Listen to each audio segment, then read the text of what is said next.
Well, hello, everybody, and welcome to another edition of Thursday Night Slams, brought to you by the Body Slams podcast team of myself, Chio Frost, and the man sitting next to me, T.Reyes. What up? What up?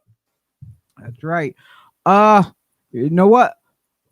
We got to bring our tag team partners in this horseman style, because there's four of us. Well, sometimes there's five of us, depends on whoever's playing Sid.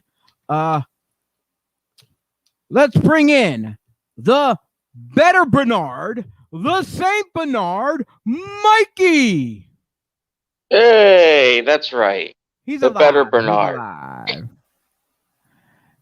And also our other tag team partner, the man who finally got his banner in, that you will exclusively see here live for the first time on the cast, none other than Dennis Reaper. Yeah, look at that banner. Look at this thumb up. He's so sexy. He is sexy. He is very sexy. Me, on the other hand, not so sexy. Sorry, ladies, but the man is taken. Oh, I am definitely taken. Sorry, ladies. I am off the market, in my opinion, forever. So no one can top who I have. And same thing with Mikey, you know, because Mikey's a sucker when he comes to crying. So we heard from the old lady of when he's crying during wrestling shows. Hey, you can't help when you see a really good moment, okay? Which moment are we discussing here? Because I did not see these comments. All right. You know, like when CM Punk showed up, the ovation he got. Oh. Yeah. Boo-hoo. All right. And he wants an ice cream bar. But anyway, let's get our cheap plugs out the way. First and foremost, let's give a shout out to all our Devereaux Sports podcast teams. Exclusively, you can either watch or listen to them on Facebook Live, YouTube, Twitch, or whatever social media platform they are on. When they are also in studio at Last Out Media, we have on this is an updated list right now. On Wednesday nights, we have the Combat Misfits at 6 p.m. On Thursday nights, you have us guys right here with Thursday Night Slam at 9:05. On Saturday, well, this coming Saturday, by chance, we have our anniversary weekend for Devereaux Sports, and we will have the Old School Show at 8 a.m., the Scrapper Boys at 9 a.m., Breakfast and Body Slams, that's us, once a month, scheduled, of course, at 10 a.m. On Sunday, you will hear the Gobbler Inc. at 9 a.m., the Combat Misfits once again at 10 a.m., and the Sullivan Squad at 11 a.m. And don't forget to give a listen to our redheaded stepchild of the team, none other than them 215 Boys, the Dallas Cowboys podcast team that we have here at Devereaux. And one other podcast that just jumped on board on this ship of ours is our brand new, that you probably got to see on Monday night, is our pop-up Pipe Bombs. It's an impromptu show that can happen anytime, anywhere, with anyone. So I look forward to doing more of them exclusively. And a shout out to our podcast affiliates, the guys at Tornado Tag Podcast, the guys at the 2300 Wrestling Podcast, and all the way from Puerto Rico, Conversación de Lucha Libre. You can Google all three affiliates to find them on all podcast platforms. Now, without any further ado, I'm not going to waste anybody's time, because some of us got to get up at 5 a.m. We're going to bring to you the man all the way from Pro Wrestling Magic. He's one half of one of the greatest tag teams in that organization, American Murder Society, none other than Steve Off. What's up, everybody? Steven. Hey, Steve. Hey, what's up, guys? How you doing, brother? Doing good. Like What about you? We're doing really good. Oh, you know what? And we're gonna Cool. kick this off. We're gonna be really gentle about what we say because we don't want to hurt your feelings. Because otherwise you're gonna run back. You're gonna tell Alex. Alex is gonna hunt all of us down and kick our asses.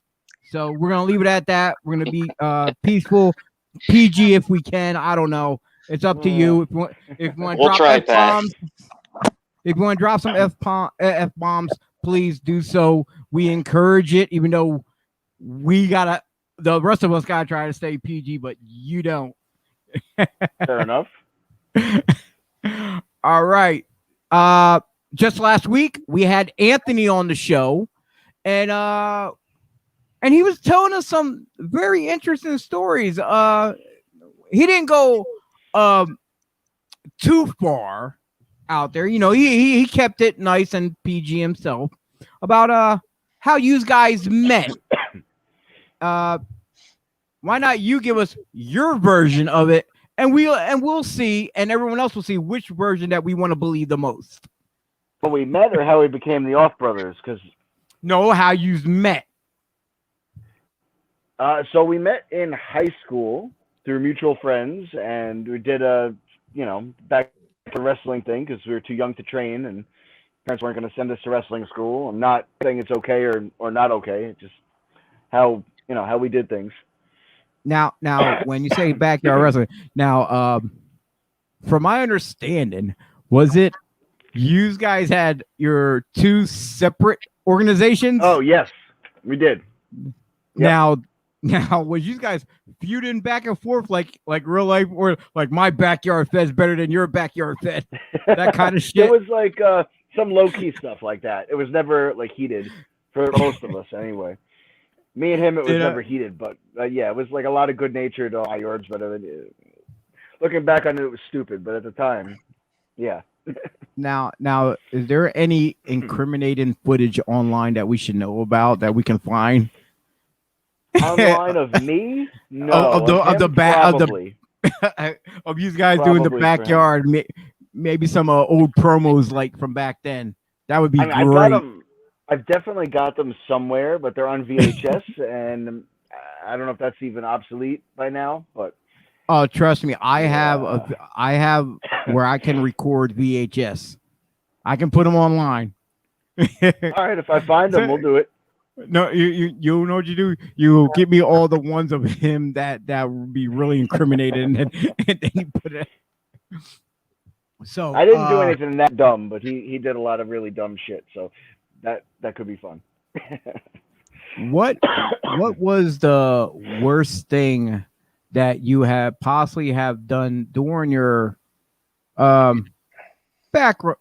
backyard times before you started training and found out about schools to go to? Was there anything that you did that was too serious, too over the top, that you got hurt or just maybe got the cops called on you or anything like that? Nothing that I did. No, I saw a lot of stuff, but nothing I did. No. All right, so it wasn't that hard. It wasn't that hardcore where you guys had to get the cops called. Well, no. One time a dude broke his nose and ran out into the street screaming, and I was just hanging out for that one. I was done at that point doing that shit. But yeah, it was an accidental thing, and dude ran out in the street, and everyone thought we were doing cocaine in the yard. We weren't. I wasn't. I mean, I don't know about everybody else. I'm everyone guilty thought it was for like this like wild party going on, and it was just a bunch of jerk offs beating each other up. I think me and a lot of people are guilty for it. Like one time before anybody ever knew about wrestling schools, we're basically a bunch of kids having fun, playing around, trying to mimic of the stars we see on TV. Back then, when I was growing up, you never really heard too much of backyard wrestling. You heard about it a little bit here and there because guys are you're kids, you're teenagers, just playing, having fun. But then as time went on, it became a more wide. Yes, At one point we actually had the cops called on us because we were play wrestling in front of a high-rise building that where I guess seniors and stuff lived. But it was good for us because they had really nice grass. It was soft, and they had this little wall that we can jump off of. So that was our top rope. So as we kept doing that, I guess the tenants didn't like it too well, and they ended up calling the cops saying, "Oh, they're out there fighting," So here we almost got, yeah, well, a bunch of jackasses and in front of a senior home, but it is what it is. So, what was that? I said, shame on you. Yeah, I know. I'm such a bad boy. We got a couple heads in the chat room right now. Dennis, we got Papa Reaper watching. Yep. And we got the one who tells us we need to be PG. This is you see that face there? That's Pat. Hey, Pat. That's Mikey's brother. He's the one that spanks us on the ass when we're bad. So Literally. yeah, maybe you literally. Oh no, we didn't. Right. Not I. So moving forward, now you and him met during the backyard times, and then you found out mysteriously about a pro wrestling school. Yeah, we were actually going to shows as fans, and then they asked us to help with the ring, which is odd. Yeah, sure. And they smartened us up to school that was like right down the road from where the show was going on. So we went, tried it out, and stuck with it. Now, when you look back at that time when they asked you to help with the ring, and you look at it now from your wrestling perspective, do you look at it as hey, they swindle us in to help with the ring because either A, guys didn't show up to help set it up or tear it down, or the talent that helped set it up, they quick got their pay. They were, oh man, I gotta leave, I gotta go to work or whatever, and they didn't have no one to tear it down, so they got used guys. It was a little bit of both, and yeah. And the number one fact is, and we're all guilty for this, because we wanted to. Because we saw a ring, we wanted to get in it, we love wrestling. Oh shit, this is my chance to get my hands, touch a real ring, see how it goes up, how it goes down, and it's right there for yes, we all did. It was no brainer. So whether they were taking advantage of any one of us, we were all for it. Go ahead, please take me. It worked out. All yours. I mean, yes. It in a way that could be it. It's probably part of it, taking advantage and out of necessity because all the boys, I believe, left, or most of them. But at the same time, if you don't take those opportunities, which really are opportunities, if we didn't take that, who knows if we ever would have got our foot in the door? Because the school we trained at was $10 class, and every other school was $3 or $4 grand. None of us had that at the time. Whoa, $10 classes! Holy shit! Yeah, you got. We got lucky now and it was good too. Depending what your total amount was after it all added up, I'm guessing it wasn't that much. If you're paying $10 a shot for each class, I'm guessing your full tuition wasn't. They probably didn't rock you that much. No, maybe 100, 200 a month, if that. Yeah, still in high school too, so like we didn't get there that often. Yeah, maybe one weeknight and Saturday. I got shitty lucky with me. They were just I left one wrestling school where I wasn't training. I was more or less a gopher there.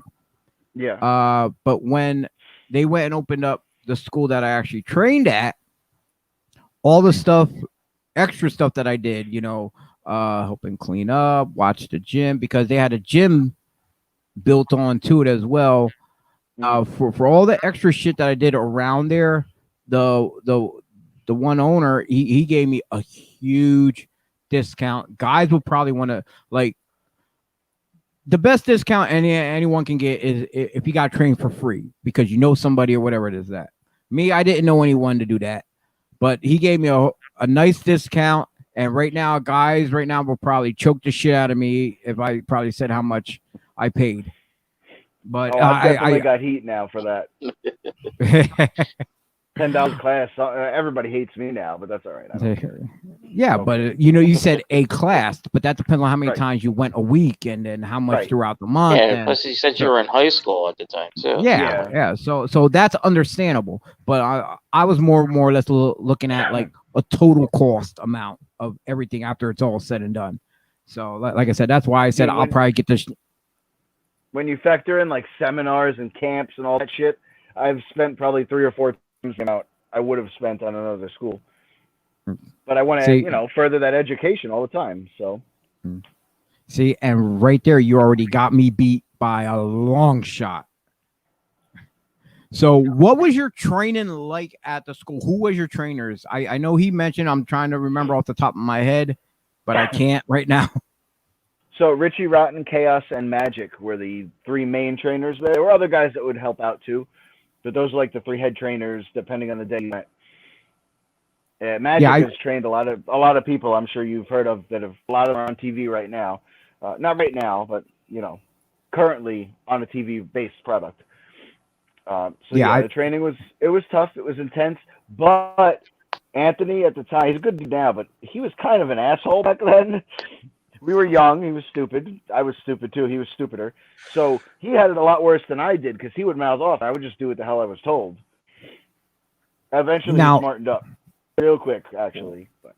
What now for him to mouth off? Was it a size thing? Because he's a big guy. No, it's no secret. He's a big guy.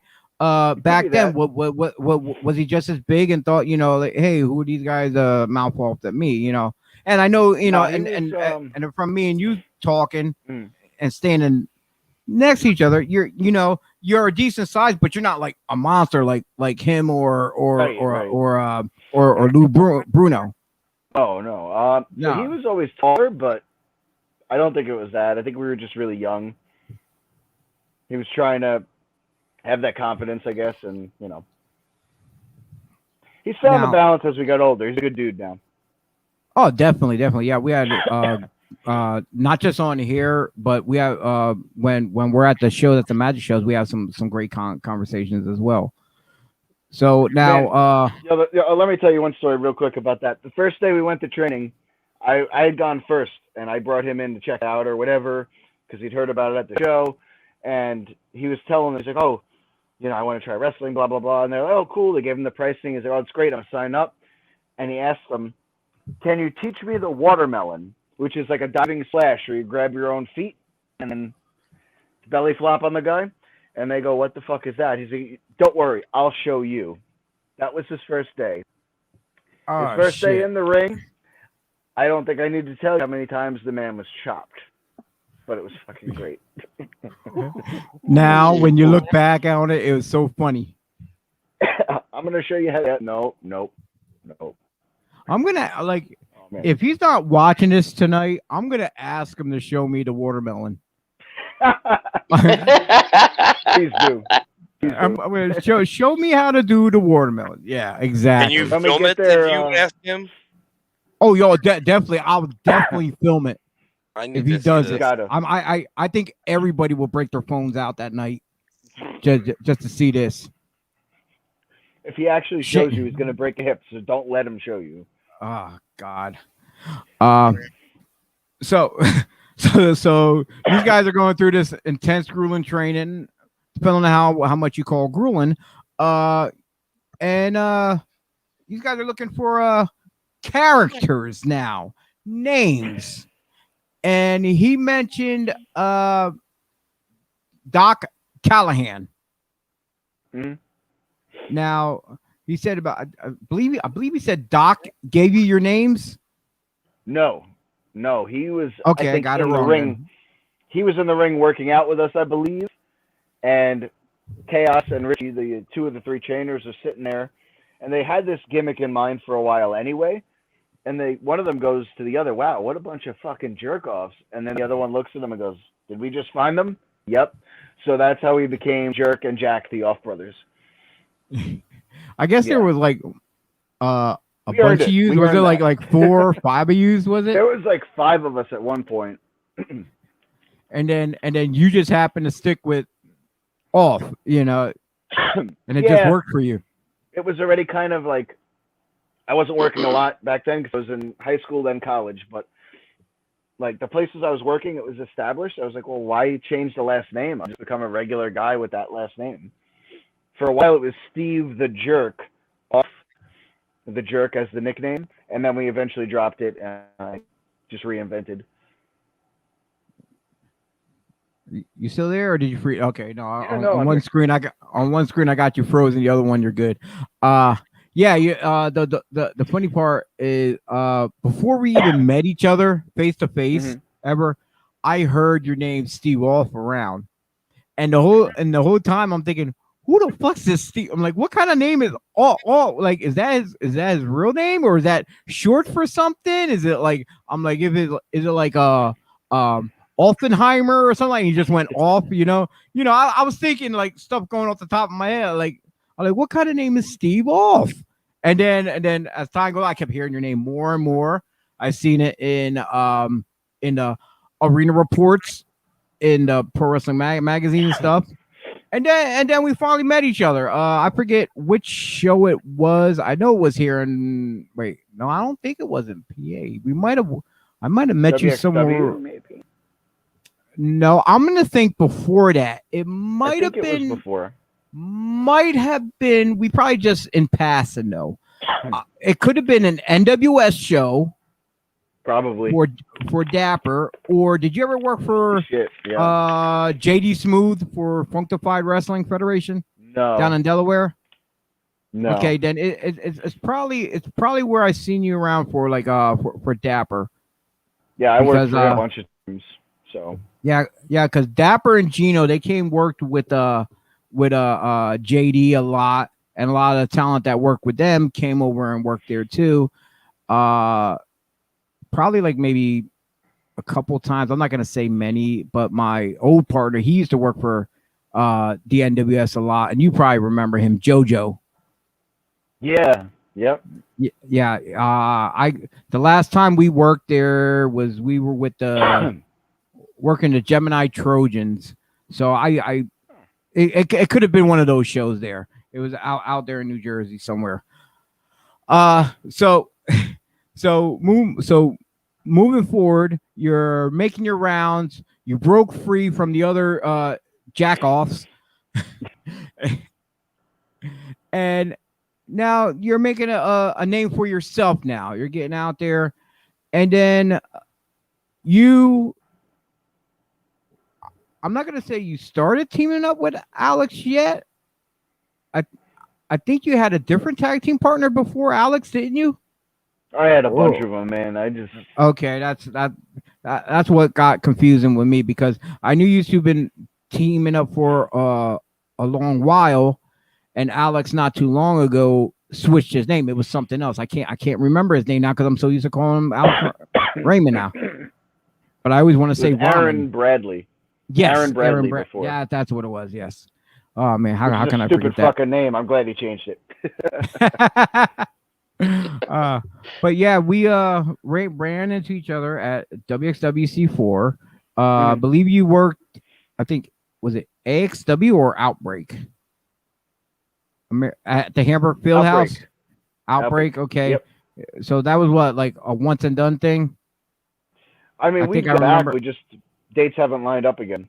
Yeah. It's hard around the air between PA, Jersey, and New York. Like our surrounding area, too many people run on the same day that you work you work with. Then people get and the same time on the same day. Yes, so you can even double.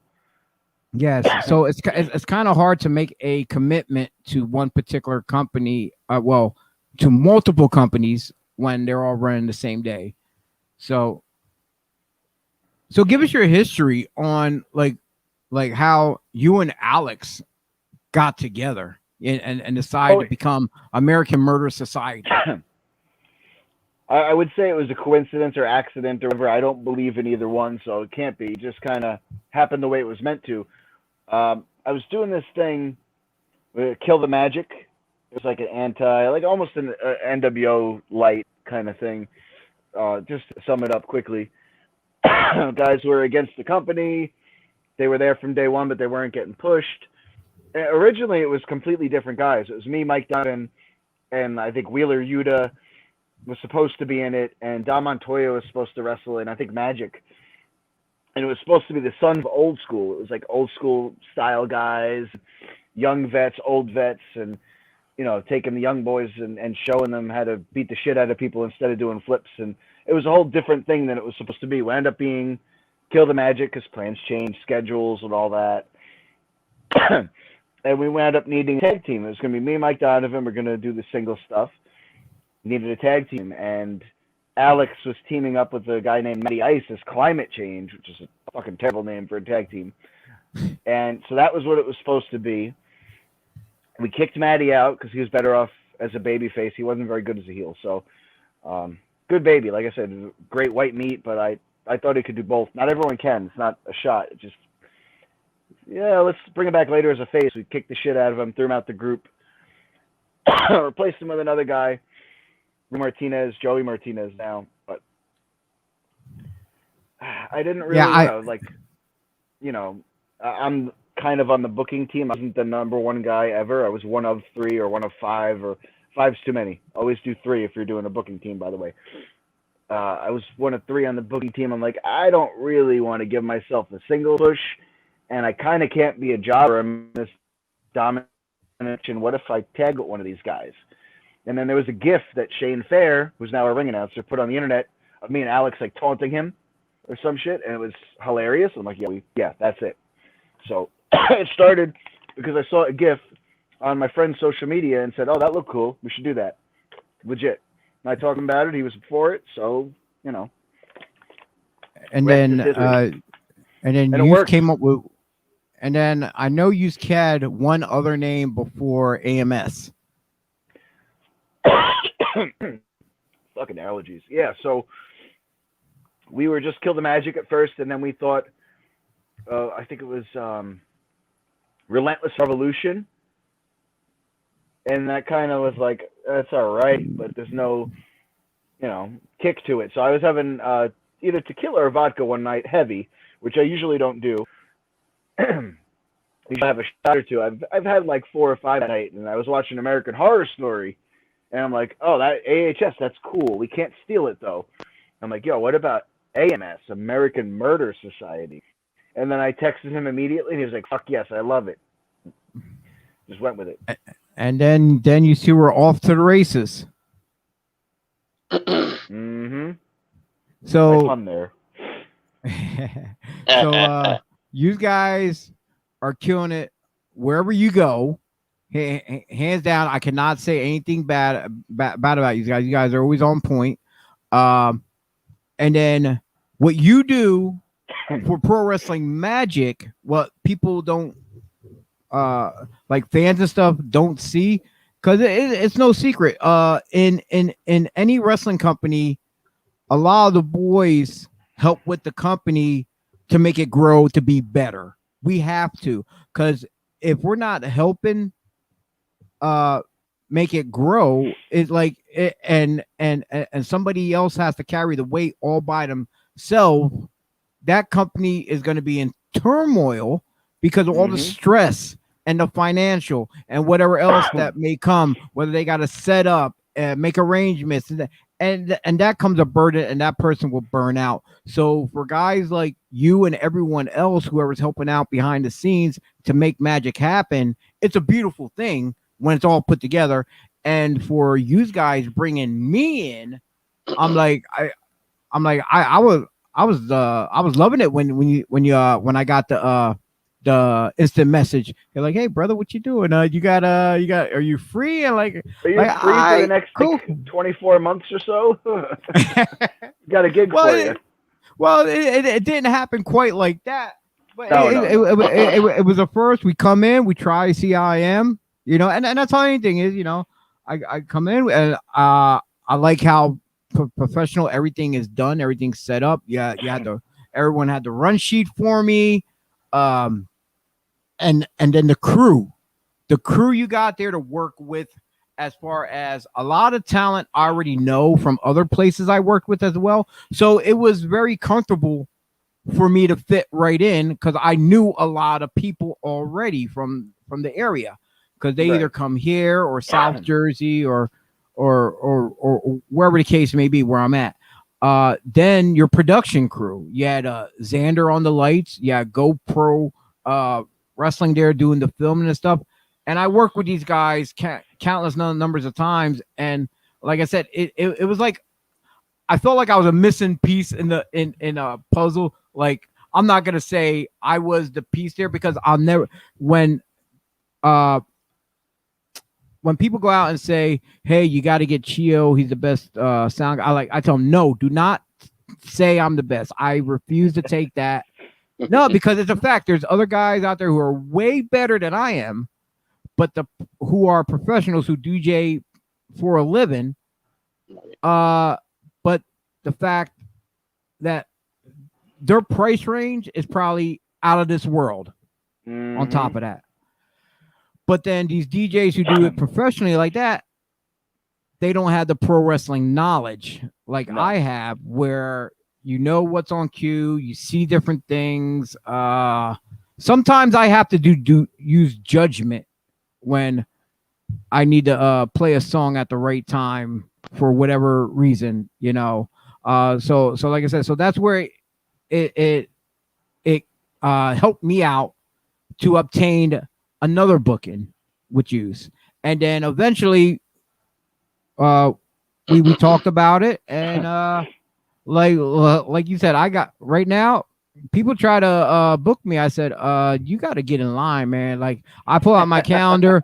I pulled out my calendar and I'm like, if any of your dates fall on any Pro Wrestling Magic dates from now to the end of 2022, you're shit out of luck. You better start scheduling 2023, if anything. Nice. So, and I'm very grateful that, and it's a handful of promotions that I do that with, and like with Use right now, hands down, when they reach out to me with the other companies I work with, I said, look, here's my Magic dates. It's either I'm working with you on a different date, or you just don't have me. It is what it is. And that's much appreciated. And whether you think you're the best guy for the job or not, you're the right guy for the job because you have that knowledge. So, thank you. I really appreciate that. Now, going into Magic now, what is some of the back-breaking stuff that you took on your shoulders to relieve from like Anthony and whoever else is involved? Like, what is your part in the company? Oh man, it's a full-time job, and it's not, but it really is, because there's something every day that's got to get discussed or talked about or done, or some combination of the three. I'm part of the creative process. I don't really do social media anymore, thank God, because I was awful at that. A lot of the storylines and matches for the I'm more the match guy. I'm not the best with like, how do we get from point A to point B to point C? I could do it, but I'm not the best at it per se. I'm kind of in the conversation about it. That and setting the shows up, taking ring rentals, coordinating a ring crew for the ring rentals, because I can't be at all of them. I got my son,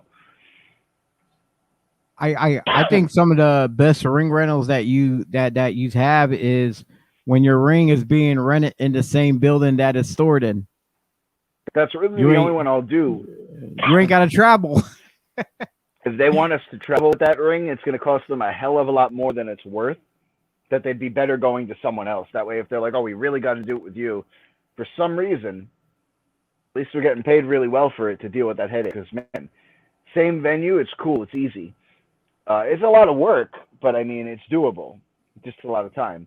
But doing it outside the venue, man, with all the setup, the takedown, putting in the truck, out of the truck, it's not worth it. And multiple people who do ring rentals have told me it's not worth it for the traveling ring rentals for what you charge for it. No, For what you can actually get. Unless you get a money mark that's got a couple grand, that's like, hey, yeah, but it's pretty rare. Unless you have an easy ring that's good to put together, as well as if you have your own transportation where you ain't got to rent, you're losing out, really. Yeah, and we don't have either of those things at this point. So ring will hold up, but it's not easy to put together or get it to hold up. You got the cross cables, you got the ratchet strap on one side just in case. It's holding up, but it's it's on its last legs. Yeah, it's like us here with our ring. We have nuts and bolts we gotta deal with, so that's a pain in the ass. Yeah, we probably got a good year for that ring, but we're saving up. We're gonna get a new one, or at least to replace the parts that are broken, whatever's cheaper and easier and safer and more efficient. Probably just buying a whole new one, to be honest. That seems like to be a lot of people's things. And then if you find a building to put the ring you got now up and leave it as a school ring and do like little student shows there for that one. I'd love to. It's something we'd love to do, but money financially around here, the price we'd have to charge for people to train there. Yeah. I mean, it's doable, sure, but it would take time. Well, that's why I said about if you do little student shows there too as well. Yeah. And then like you charge like maybe $5 a head to come in, and then you sell the food. You make money off the food yourself too while you're there. It all adds up. Yeah. We talked about that back in the day. We'd love to do something like that someday, but I think for the foreseeable future, we're good at the Knights of Columbus.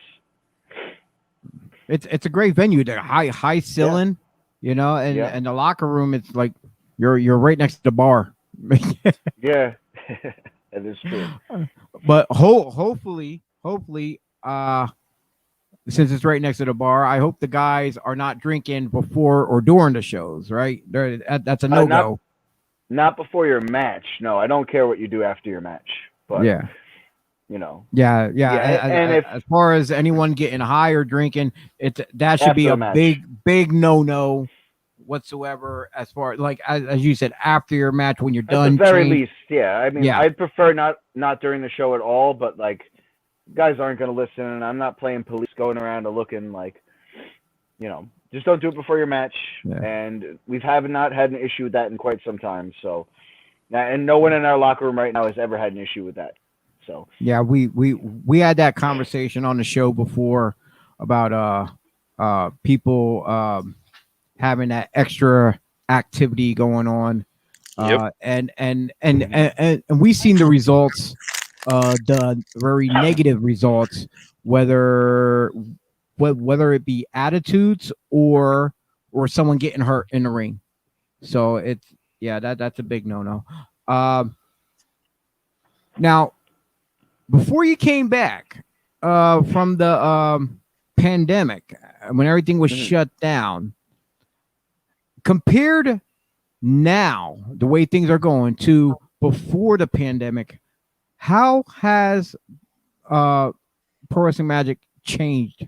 Did it change for the better? What you guys doing better before the pandemic, or are you doing better now currently?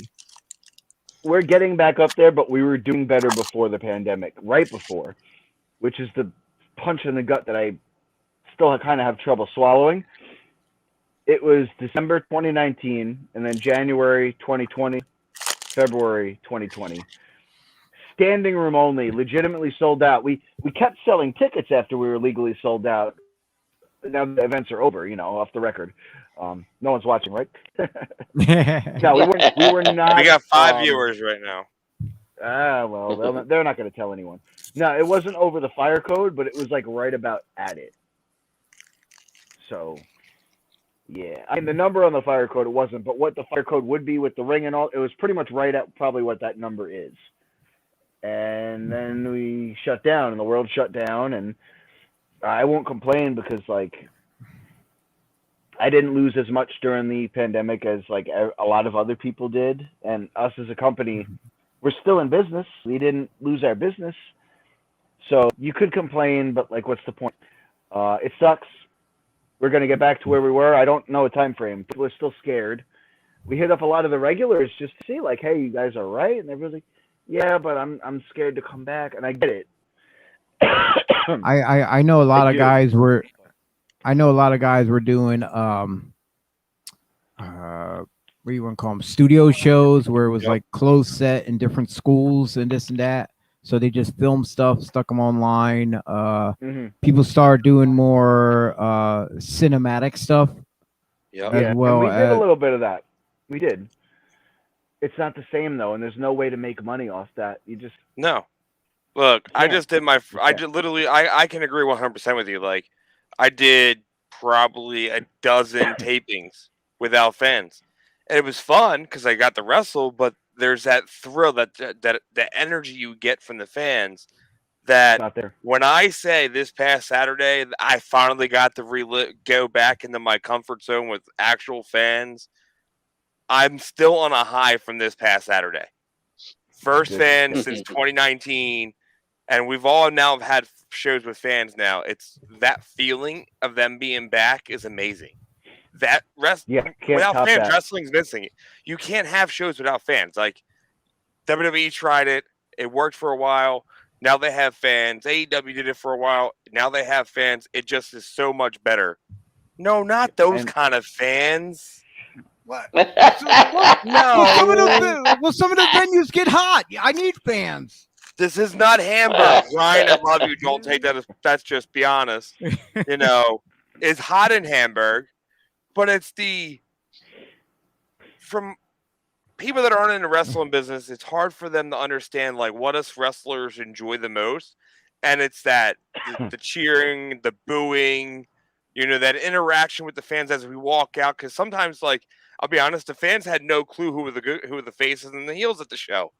I come out and I mean crickets, and I'm just like, oh shit.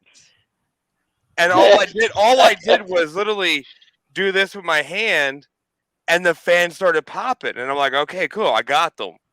And I mean, they were there the entire show, every match, every ounce of breath those fans gave us. I couldn't have asked for a better show, you know, fans wise. Like, it was amazing. Fans will never understand what us as wrestlers, we need you. When we say the fans are what make us do what we do, we are being serious. Without you, our job is just going to a regular 9 to 5. You know, towards the end of my career, when I start to wrestle a lot less and I start managing and stuff, and I'm sure Dennis, Steve, T, I know you can agree with me on this. Like when you're working with a company and when fans come up to you, whether they like you or don't like you, like for the character wise, when the show's going on, but during that intermission time and stuff like that, and you're getting booed or whatever, and someone comes up, hey, can my kid take a picture with you?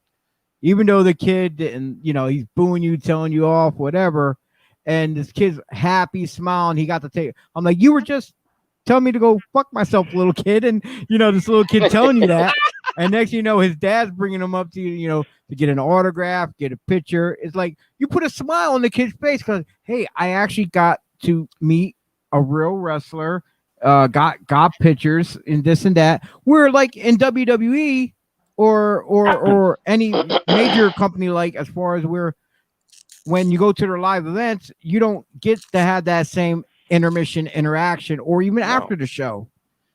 No, not at all. Oh, I don't know. Most of my best matches came without anybody there, so well, that's always the case. Always the case. It's a PG show. PG show. Or there was no film of it. I'm like, what? Why? So I didn't say nothing bad. PG show. We know what you were going for, you net. You dirty dog, you. No, I was actually being honest. Like my first match was at a Halloween show, and there was like maybe 7 people there, and I sold 2 of those tickets. And that happens though. We all go through that in the business, you know. So sometimes you got practically next to nothing. I literally have a match online where maybe 3 people. I think I can pull it up and send it to you guys. There's like nobody there. Like what the hell? Like, but we all go through that. Like one of my matches, I had one with Tommy Golden, who is like Who's my that? brother from another mother. Who's that? Who's Tommy Chuck. Golden? I'm like, I know him from like with all trust. Like we train together. He's like my brother, like legit brother. He used to basically whip my ass during school. So we had an actual one-on-one first time ever. And I can't find the footage for that. I know there's footage for it. I gotta find Big Slam. Somebody find Big Slam for me. No, you can't. He passed away. He did? Yeah, he passed away. Some Damn, time I'm ago. sorry. Oh, rest in peace.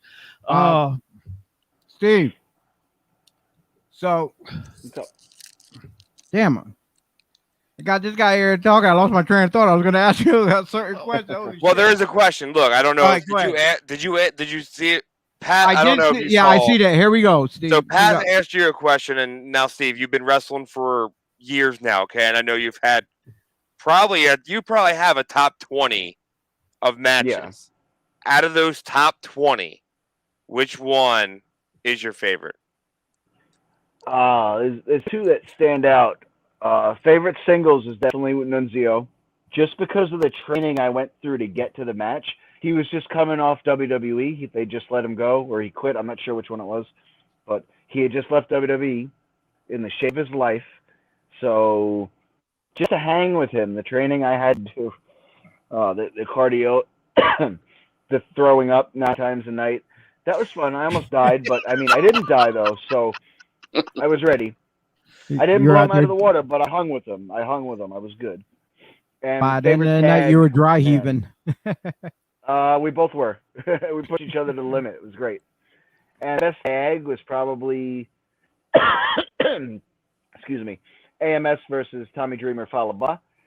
It was so easy. Nice. And the crowd was there. And not that we didn't do anything. We worked, but like, we didn't have to do much, and they were right there. It was just, I'm sure it was comical. I'm sure it was comical with them too. A little bit of comedy, a couple, bigger spots, but like, just an easy match, and they were so into it. It was just so rewarding. And the fact that, like, it was, I think, the first time I'd wrestled with Fowler, who I'd been friends with for some time, on a show. And Tommy Dreamer, like, I grew up watching the guy, like, thinking he was one of the coolest motherfuckers alive. And then I met him and realized he is one of the coolest motherfuckers alive. But I can verify that he is one of the coolest motherfuckers alive. Mm-hmm. I'm just going to say it that way. That's a quarter. The reason he says that is because if my daughter was around and I curse, she charges me. That's how she gets her allowance. So if I say the F word, this little girl goes $5. So like, she makes a lot of money off of me because Dad has a filthy mouth. It just happens. I'm Italian, and we don't really know how to have filters. But like, well, then when she asks you for the $5, you give her the other F bomb. You tell her, forget about it. No, because you go tell the little 9-year-old that she's not getting money, and then she kicks you in the shit in the ding ding. I'm not doing it. Well, I wouldn't do that. It's easy for me. I'm not, because I'm not the one that has to go home with her. I'm here at my house. Yeah, but then you gotta deal with her mom message you on Facebook of why did you tell her daughter block. That's how it works. Good luck with that one. Just gonna say that now. Good luck. She'll find a way to get a hold of you. But here's another question for you, Steve. So I've asked every booker, every promotion. I asked last week with Pro Wrestling Magic, and wrestlers are all trying to get their foot in the door everywhere now because now wrestling's back with fans.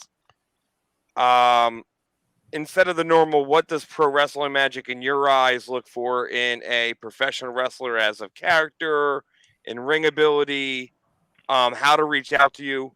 What would you say would be the best advice to give to the younger generation of today that are just starting on how to reach out to promotions for a possible booking or or either lend a hand to help to get show you what they can do.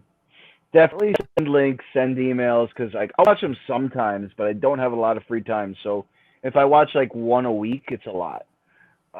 We're like a smaller company. I can imagine the bigger ones have less time than me, because if I have that much shit, I also got a kid and a job and like whatever. But I'm assuming anyone that's as big or bigger than Magic on an indie level probably has less time than me, or at least as little. So yeah, send your stuff, but be aware that even if good enough doesn't mean this person has time to watch it. We all have lives and stuff that comes first for this. Showing up, and Bob Evans will preach about this a lot. Brutal Bob used to be at Ring of Honor. Follow him on Facebook. He's got very good advice. He's got his own website now. Check it out, The Wrestle Life. Do the drives, as they say. Don't expect one of the vets to come up to you and be like, "Hey, kid, you want to take a ride?" Because like they might, if they know you, if they take a liking to you, but chances are they're not going to. Ask them where they're booked, if you could take a ride with them. If you got a car, offer to drive. If you don't have a car, offer to at least put in money for gas and do some of the driving if you can legally drive, and if not a terrible driver. If you are, don't offer to drive my car. Please. I will appreciate it if you tell me I'm a terrible driver, here's $20 for gas. Great, thanks. Appreciate the honesty. But no, do the work, do the drives, show up to shows. I'm not saying you got to drive 5 hours for a show you're not booked on alone, but if there's one down the road and you're not there, you're kind of an asshole. No offense. Actually, if there's 1 hour or two or more away, again, I'm not saying go alone. Go with a couple friends you're training with. Make friends with the people you train with. Understand that a lot of them are going to fall off and you might be the last one left, but make friends and or at least acquaintances, people you could ride with, and they're booked, take a ride. I've gotten a lot more bookings just showing up than I have by sending an email or making a phone call. Or through a friend. That's why you try to be friendly to everybody. Like, I'm not saying be fake, but don't be a dick. If you're at least a decent guy or girl and a decent hand in the ring, you're going to get more work by that, because that is a rare tag team. Being good in the ring and not being a dick. It's gotten a lot better, but, And now it's all over the internet. I seen that. And the thing is, all over I the seen internet. that. I said every good worker is a dick. I didn't say that, but like, And those qualities of being a good worker and a decent person, I see that in your locker room when I'm there. Yeah, that's the number one thing we look for. I see that, like, there's no egos. I see, there is guys with confidence. Maybe in some places will get looked at as an ego, but the confidence that they have there, it's a positive confidence that they give off that positive vibes that I get. As long as don't like use it to put others down or to think they're better. No, I don't mean as a performer, just above someone. We don't have any of that. We've weeded that out. And that doesn't mean that everyone who's not booked on Magic anymore who used to be is like that. It's not true at all. There was a handful, but we've learned to weed out the people like that, and no matter how good they are, it's not worth it. It's not. The promoters out there, don't do it with ego or you want confidence, maybe a chip on the shoulder, but don't do it with ego. It's never worth it, ever. Ladies and gentlemen, what he's saying is correct, because a lot of my bookings came from exactly that, showing up with my boys, never bringing my gear in until I have to. And just be humble, be respectful, shake everybody's hand. I'm here if you need me. If not, I'll be your fan. I'll be that one person that you need to mark out to in the ring, outside, whatever. I'm that person, and that's 1,000% true. If you stay loyal to the game, the game will be loyal to you. It's the long game, but what 100%. What you just said, I agree with you 100%, especially the part where about you have your gear but don't bring it in, because there's plenty of shows I've been on where guys who are not booked, they just show up, they bring their gear, they take someone's seating area, whatever, and they're already getting dressed and they're not. You don't know who the hell they are.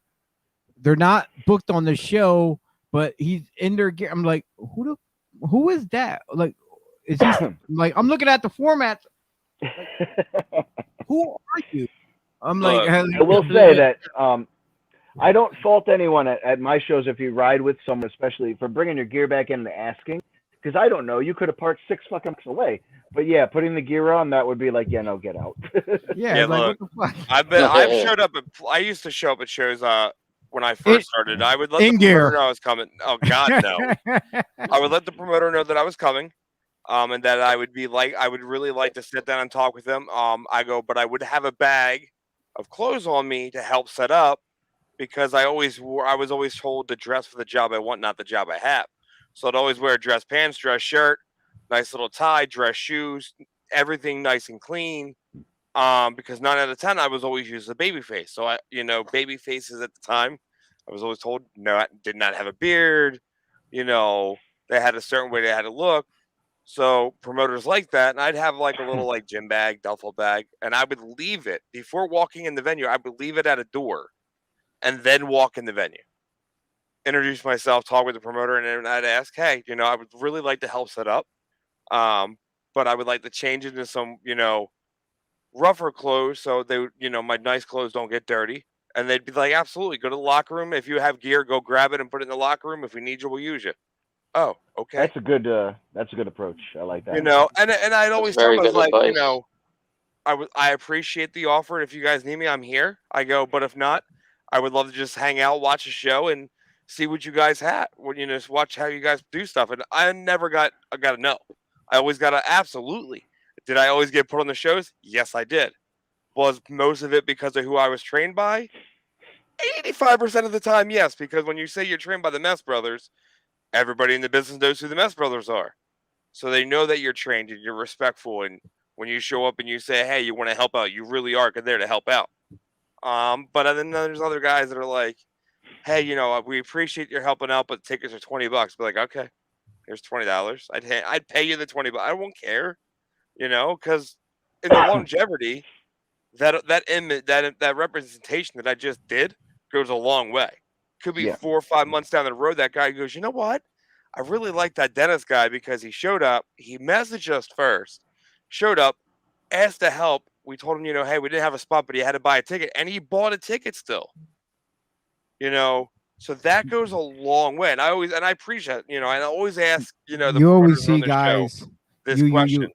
you would always see guys who catch an attitude when the whole ticket thing gets brought up and like, what, do you know who I am?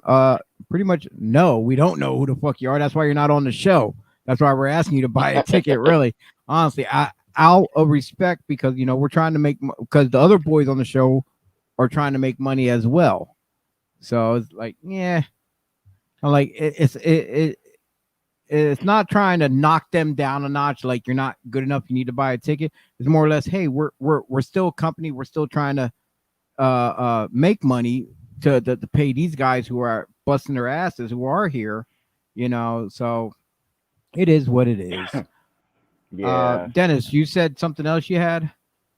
No, that was the question. Okay. That was Okay. honestly that's one thing that I always want to see what other bookers and shows or things they can help the younger kids with, because all of us vets can preach all day long exactly what we're all saying.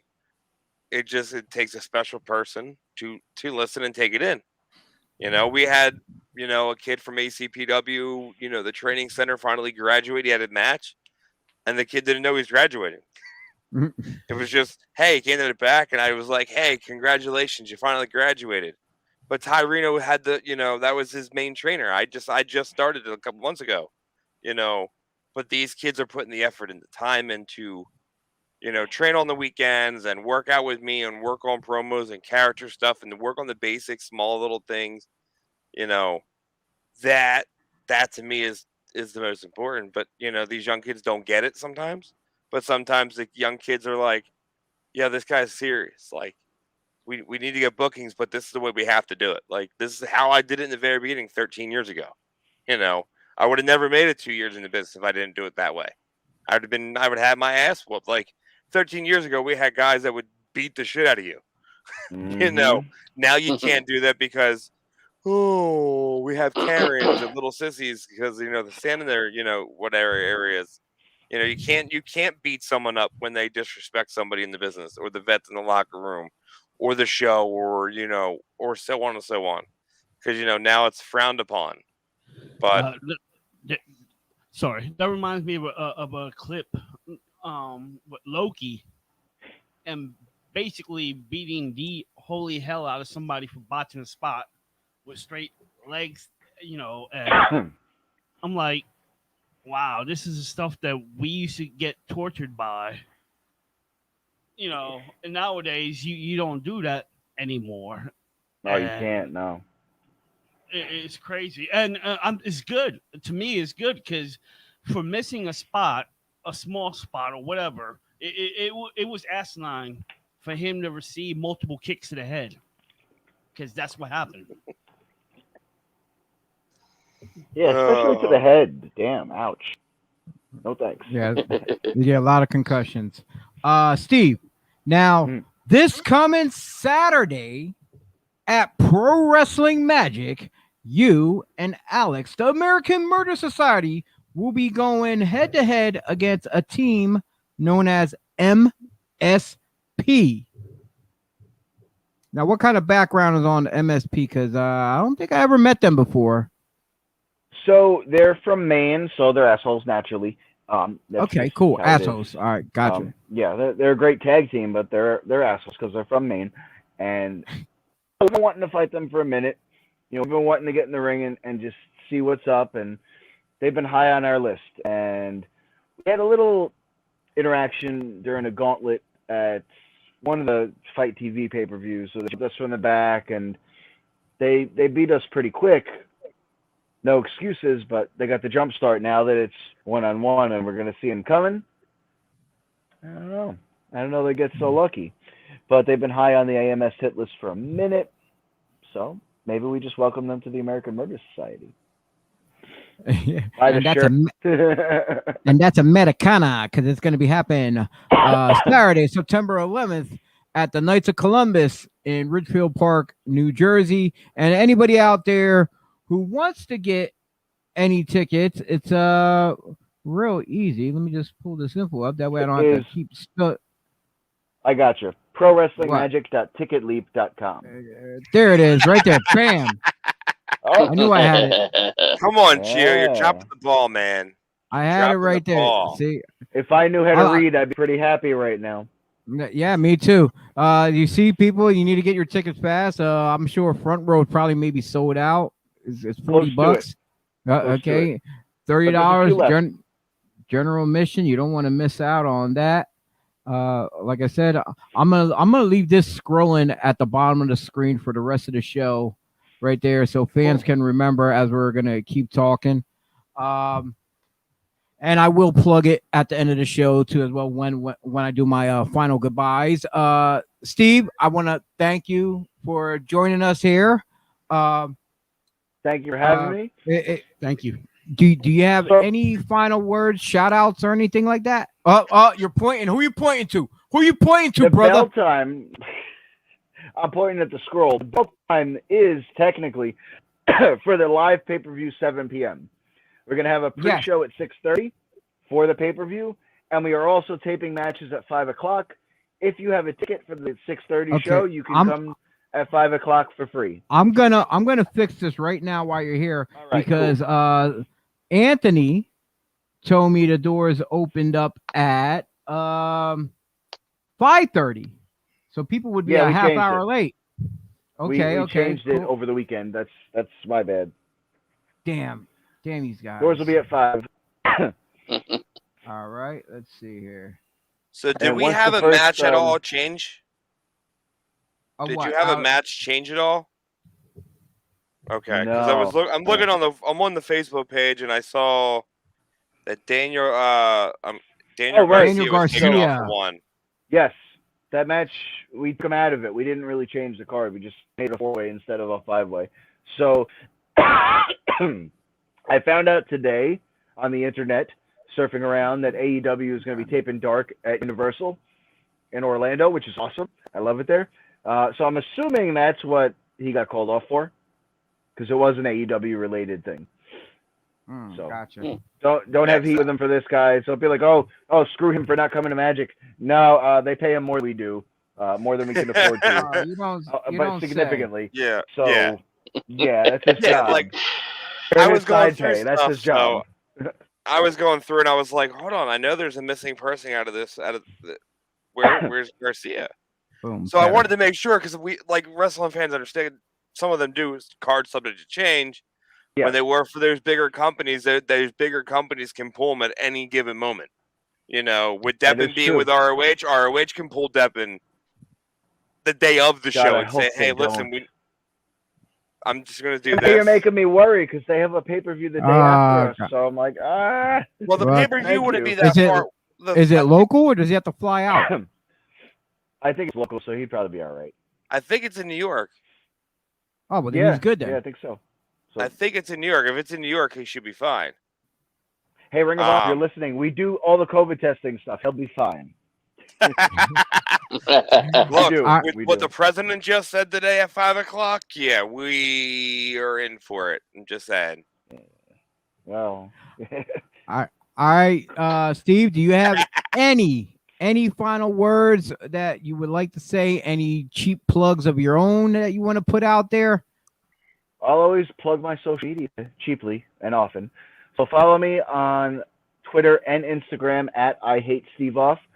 So this guy made an Instagram page with the handle Steve Off. He posted like a dinosaur and like a slice of pizza and like never posted again. It wasn't me. Something I would do, but he got the name first, and I hate that guy, not myself. That's the story of the ad. I don't really update my YouTube anymore. Eventually, I will. Facebook, Steve Off. Follow Pro Wrestling Magic on all forms of social media.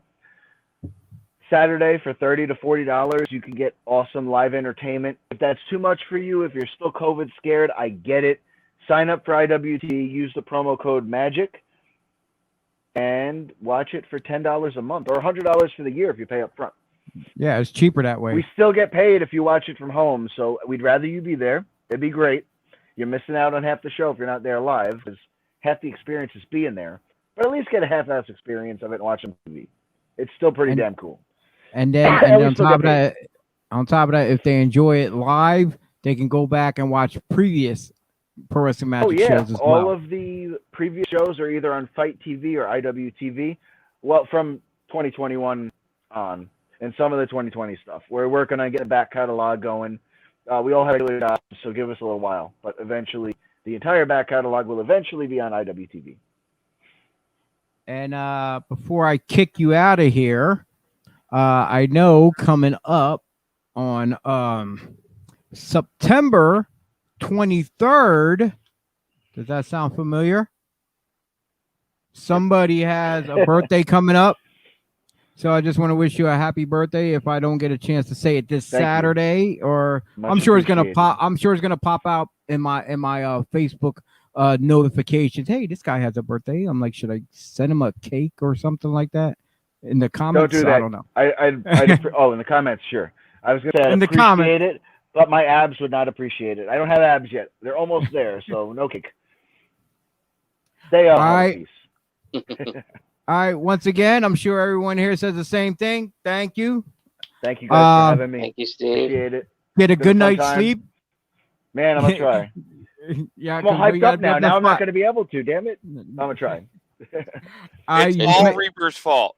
Just make sure you get that coffee in the morning and take something Will for do. that code too. You still got to work Saturday, man. Bro, It's it's like you be out allergies. there. The change in the weather, I got an itchy throat and my nose just won't shut the fuck up. You're gonna be doing that during the match, and they're not gonna want to fight you. Be like they're gonna be yelling COVID at you. Oh, COVID. Yeah, no, I got the vaccine yeah. and I tested negative. Fuck y'all. Not y'all. By the way, ROH is in Philly, not New York. Still Still close. close. He can make it. You're He'll get there good. in time. You're He'll get really there in time. good at I that promise. point. He's on like third or fourth. He'll get there in time, guys. I promise. All right, Steve. Once again, thank you very much. I'll see you on Saturday, and See you then, bro. let's rock. Let's rock out. Yes, All sir. right, Thank you peace. guys for having me. Hey, that's Mikey there. Oh Hey. Lord Jesus Christ, I can't remember. Yeah, we're gonna get into some shit right now. Sorry, Pat. Ooh, Yeah, oh, we're definitely gonna get into some shit right now. Damn, I said it again, because this little well, it's not a menage a trois. There's 4 of us here, but it's gonna become a 4-5. It's gonna become a 5 a trois or whatever, or however you want to call it. I Is don't he know. ready?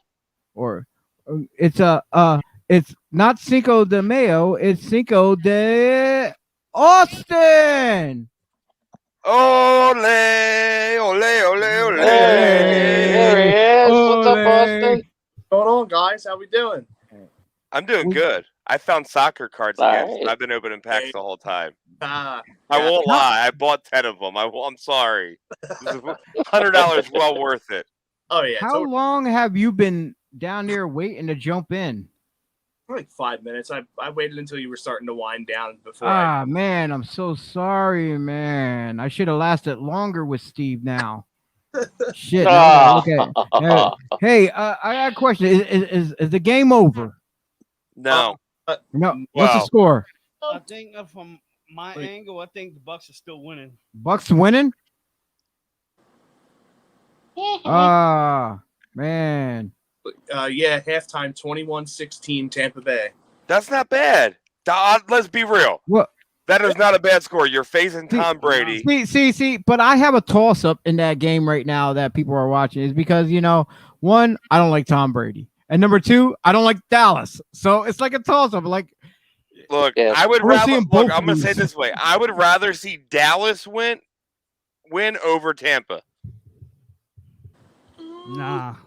There's a reason. Listen, you gotta I want to understand. see You it guys end in have a a former- tie. So, No. Let Dallas get the high because they beat the defending Super Bowl champions, and then they're gonna get smashed the rest of the season. I'm just saying.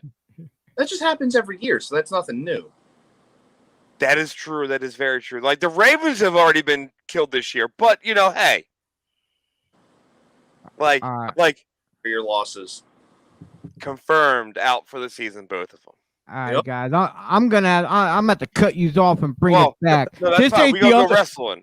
This ain't the other Devereaux sports shows. You got time to talk about that crap in the room. Hey, fine. Then Yeah, let me start it off. How does everybody feel about what Melissa Santos is saying about Brian Cage being misused in AEW right now? I just saw that before we got on. I finally saw that where she was in the car with the video. Yeah, and pretty much saying that he's a superstar and he's being misused. Like what? Well, for Like, for are you one, trying to kill the me- guy's career? Well, for one, for me, like people might think I'm stupid or something, but I don't even know who the fuck she is, so it wouldn't matter to me. So then I come to find out it's his girl or whatever, Yeah. His Or- wife. his wife. They're like married. Like I said, I With don't know who kids. she is though. That's the thing though. Lucha when- Underground. I didn't know she. I didn't watch she Lucha wasn't. Underground. Seriously, I did not watch Lucha Underground. So it's like when you have people that you don't know really, like you just don't care sometimes because of other people's opinions. I'm like, and he seemed like a cool dude when I met him. I'm like, and there's no disrespect or knock on his wife, but the fact of the matter is, there's going to be other people out there that's going to think the same way. Is like, okay, there's a reason for everything why he's not being used a certain way, because other companies probably got spots right now for other guys that they need to use in certain ways. Yep. And maybe it's just what they want to do. He don't fit the mold for what they want going on at the moment. But maybe something down the line is going to pop Right. up. And then, yes, we need Brian Cage for this because this is what we were building up to. Maybe they don't have anything right now that they can throw him into a particular spot at this very moment. Here's my I take agree. on this. Here's my take on this. Brian Cage is an amazing athlete. Brian Cage is boring as hell. There's two different things here.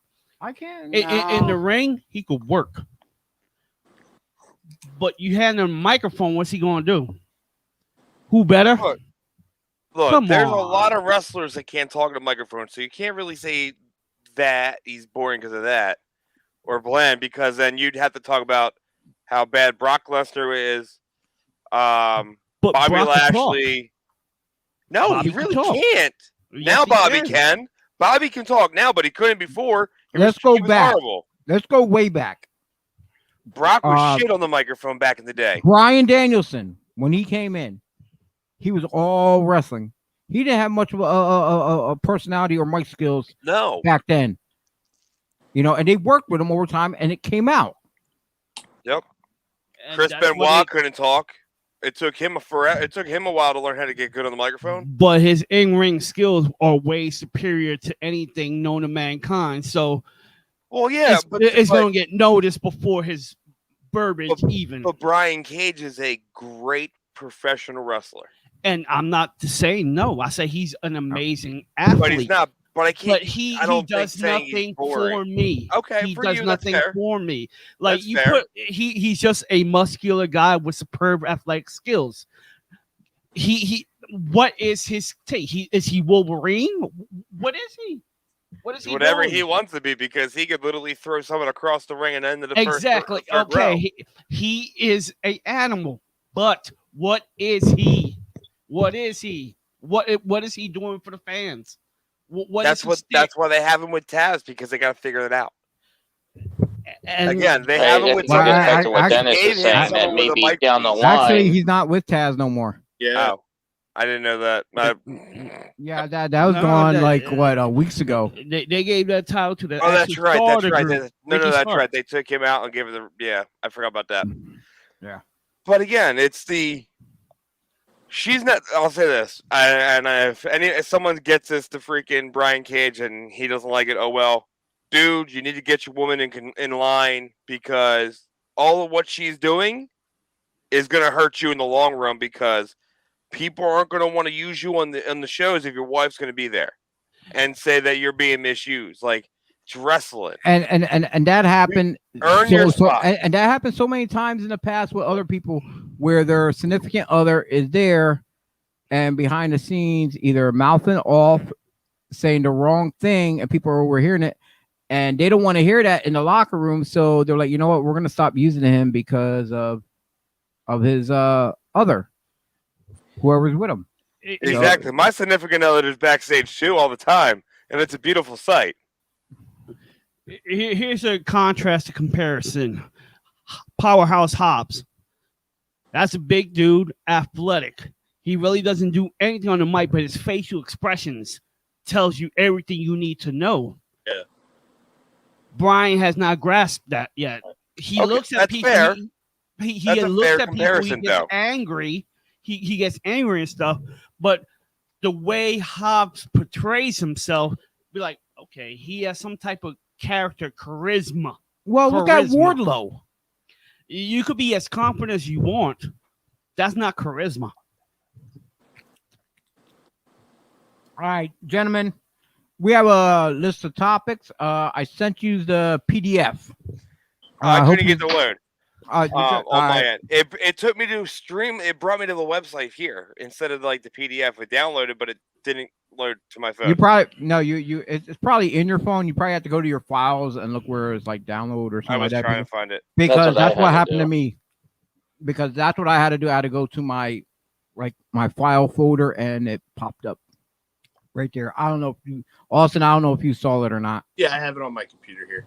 Yay! Hercules. You know, Dennis is like, what? Austin, if you had longer hair, you would actually look like Thor. I used to have longer hair, and I used to have a larger beard. But you know which Thor I'm talking about, right? The last one, Yeah. The one where he was on binge drinking. No, fat. Had a little weight to him. Yeah, fat pregnant Thor. Yeah. I love you, brother. I love you. gift from my Okay. cousin. I dressed up for him at a Halloween party, and he was like, "Here." All right, And hold the beer out. first topic that we come across was Pete Dunne. His contract is running out, and WWE offered him a new contract after the SummerSlam weekend. It has not been confirmed as of yet if Dunne has accepted or not. However, Dunne did post a pic on Instagram of himself and Adam Cole with the caption of a hint of him wanting to be all elite as well. I'm not gonna say or who I've been informed by, but there's some friends of mine that are very close to the Pete Dunne family and friendship. And no, he has not signed no contract. He did not extend it. He is looking at options everywhere, and I mean everywhere. But if he does end up anywhere, it's either going to probably be in New Japan, in my opinion, I was just or thinking that. AEW. It's the only two play. Like he can go back to the UK and be the star that he already is. Literally, he is that good. He has literally changed everything he has done to be even better now. And he doesn't have that clause, right? I think No. So he would have a clause that says he can't wrestle for X amount of time. but His contract has to expire for the 0 clause. Yeah, but within on the NXT brands, on the smaller brands, it's only for 30 days. 30 days. Yeah, if you're on the main roster, it's going to be 90 days. Which I can tell you right now, they've already started changing those contracts now too. oh yeah. I honestly, Stevenson. Someone said Stevenson's contract for WWE is 90 days now. I honestly see him going to New Japan. Yes. Why? Because I think Tony Strong Khan. style. No, not only that, Tony Khan and the rest of AEW is going to take a long, hard look at the financial situation where they're already signing these other stars already. How much more money are they willing to keep throwing around? A lot. Then on top of that, you still got all these other talent who, like they said on the original guys who've been around since day one. Like those guys there need to be getting their work in instead of just giving it to the guys that are just coming in getting signed. So they're gonna steadily look at their money factor. And the thing is this though, if they had a choice to pick up Dunn, or let's say we all heard the rumors about Bray Wyatt as a possibility. If they had to pick and choose between Bray and Dunn, they're most likely going to go with Bray, and you see Dunn going to New Japan. Okay, so look, I have a mixed feeling with that one because as a business person, you have to look at the longevity of it. Pete Dunne has a longer longevity in wrestling because of his age. Bray Wyatt does not. Yes, Bray Wyatt can make anybody and any character he wants make you millions. And he can get the fans behind him. Pete Dunne can do the same thing, but it's who am I going to get the longer bang out of than each other? And I think Pete Dunne's that guy. I think Pete Dunne if I have to compare both of them, I think Pete Dunne wrestling-wise is 100 times better at wrestling than Bray Wyatt.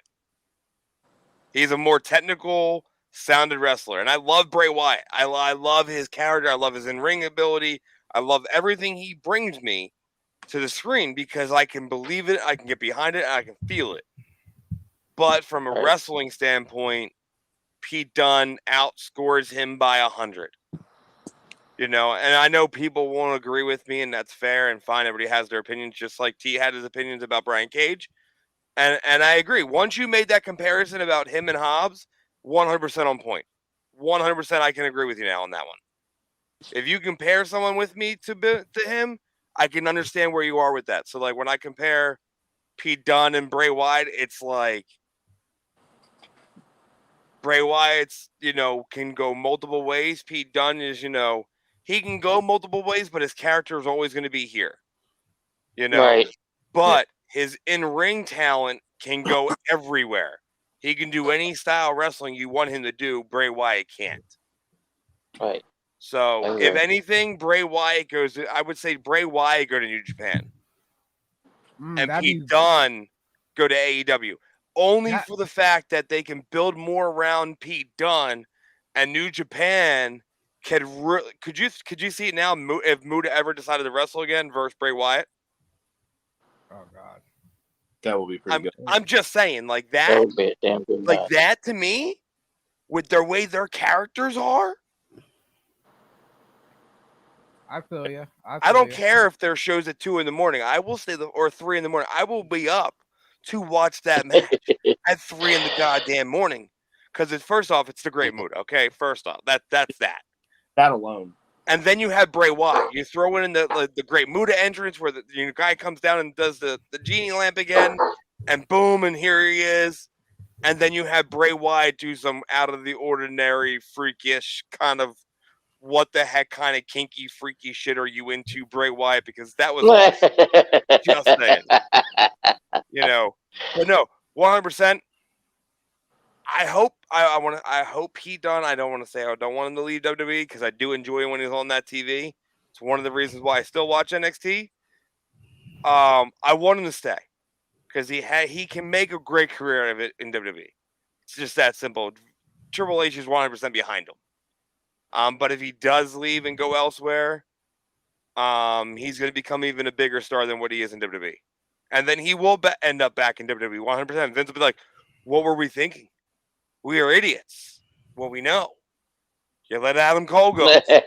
All because of, a bunch. You wanted him to go apparently be a manager to freaking. I was just about to bring that up. You mentioned Adam Cole. For those who don't know out there, it has been noted that if Adam Cole stayed with WWE, that the idea of putting him in a managerial role with Keith Lee on SmackDown. However, this would have possibly led into a name change, unfortunately, because since WWE announcer Michael Cole is currently on SmackDown.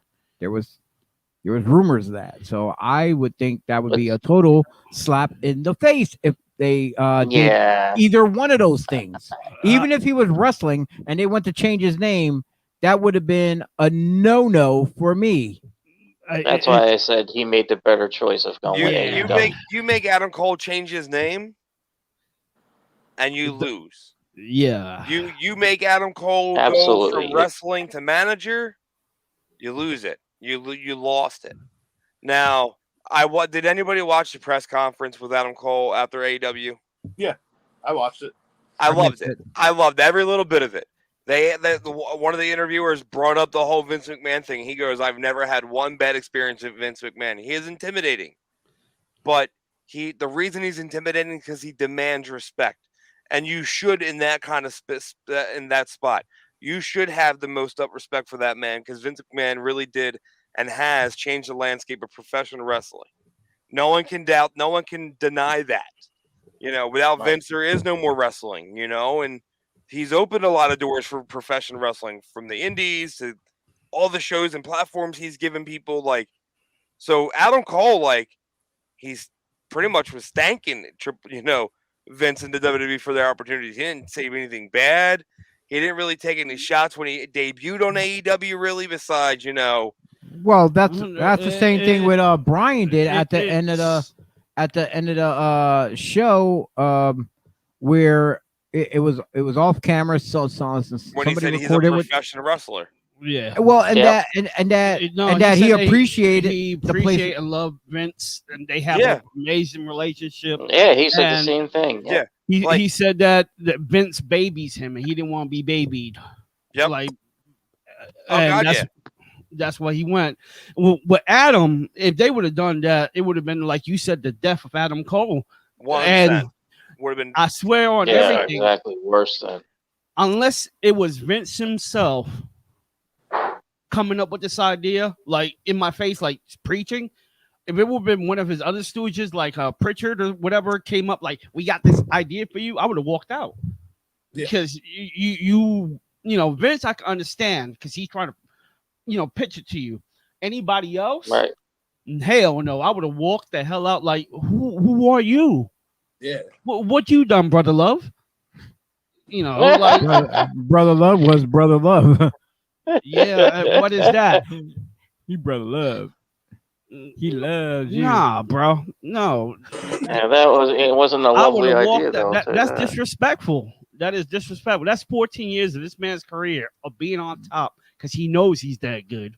Yeah. And You know what I mean?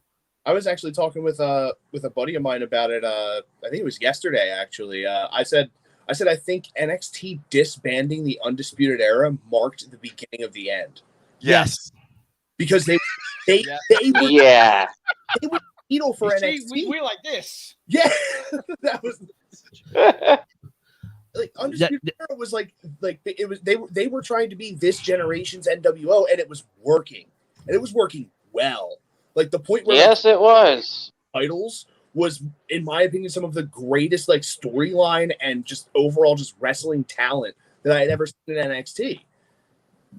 Bro, I wouldn't. I honestly wouldn't compare them to NWO. I think they were better than NWO. I would compare them to more or less a as, DX. no. I was gonna say more of a new Horseman. No. No, Because here's the thing, Horsemen, they had that old school style, but they were cohesive. They were a unit. They depending on which combination of Horsemen you had, though. But the really great ones, like as far as like the ones, Tara, Arn, Tully, Rick, and Barry, that there was the team right there, hands down. And like, Yeah, they were. now they with their style of wrestling is totally different from the old school Horseman way. But the way they went in and did business in the ring, they got shit done. Exactly. They're like the new modern day Horsemen, but like I said, they do that a lot of the high flying, the strong style stuff, unlike the old school style of the original Horsemen. That's where my comparison is. I can see the Horsemen. To me, they were like DX without the antics. They were like the super cool group to love, even though they were bad guys. You know. Yes. And in which way, that's where DX was sort of like the Horsemen. They were a super cool group to love. Yeah. That's about it. Of course, me on the NXT, on the NXT brand.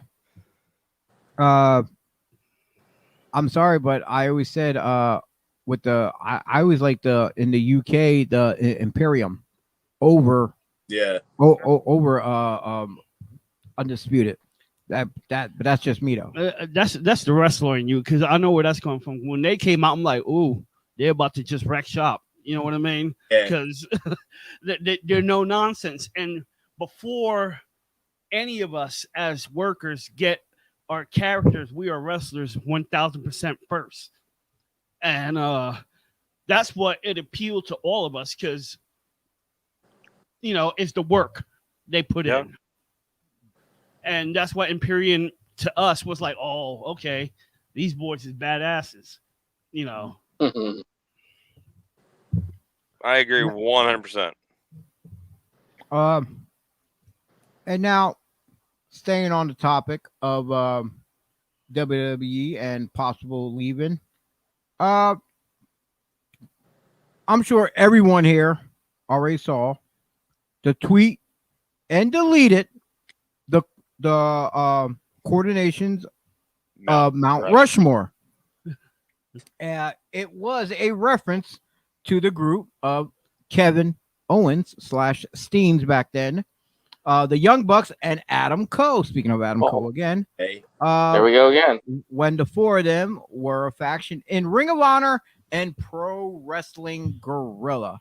But the big thing about that is how it said He tweeted it, then deleted it because I'm sure someone probably in the office probably gave him shit right away. I don't think they gave him shit. I think they Oh, reached yeah. out to him to go, "Hey, what's going on? I thought we were talking about a new contract." Oh yeah, because like everybody in WWE is like seeing the writing on the wall. Like this past pay-per-view, how many of them on the roster was given Ruby Soho so much praise on their Twitter on their Over Twitter a feed? dozen. Oh Over a yeah. And Every thing is, one of those girls. I wish I was a fly Yes, on the they wall did. to see if any of those girls or whatever had any talkings to from management behind the scenes. Like, yo, what are you doing? Why are you giving the competition praise like that? You know, what's up? I- You know, she To be left honest, us. I don't think they gave him any. I don't think any one of them would have got heat for that. Because No, it's one of 'cause those, like, here's the thing. She worked for Vince, right? You know, they're giving her praise because she has a job. Like, she's getting to do what she does. If I worked for Vince and you gave me shit for that, I'd be getting a lawyer to get me out of my contract and tell you to pound sand. Yeah. Because that is good business. That is not bad business. That's good business. When you're posting on there congratulating somebody on another company, yes, it's your Vince can say it's not competition, but again, like we've said before and before and before, AEW is competition. Yes, they are. Do I think WWE is done and AEW is going to bury them? No. Vince and WWE will always be the top company in the professional wrestling world. Period. Unless he does what many of us feel and think, Him selling it. yeah, him selling out. That's the only way WWE goes away. Because Yeah. as soon as they sell out and they change everything, they're done. Then you do only have AEW. The only way I see that happening is if his health is really deteriorating away and secretly he don't trust anybody else to run it but him. And then I can see it going that route. Now with Kevin Owens, with the whole tweet and stuff, we also heard about Sami Zayn's contract too, possibility too. So now that's a big right there. That's another two stars that who can work their asses off in your company, but I would see Kevin signing with AEW and Sammy actually re-signing with WWE, staying. The hell, Nina, put it down. I think it all has to do with what is WWE going to offer, you know? Well, look, and Sami Zayn's contract is coming up, but here's the thing: he was out for how long with an injury? With WWE's contracts, if you are out with an injury, your contracts are automatically extended to fulfill your obligations to said company. It's always been that way in WWE. It's basically put frozen. It's on hold. Yes. So that is one thing that will happen 100%. Here's how I feel with these contracts with these two. Sammy, if he goes, Steen is going. Oh yeah.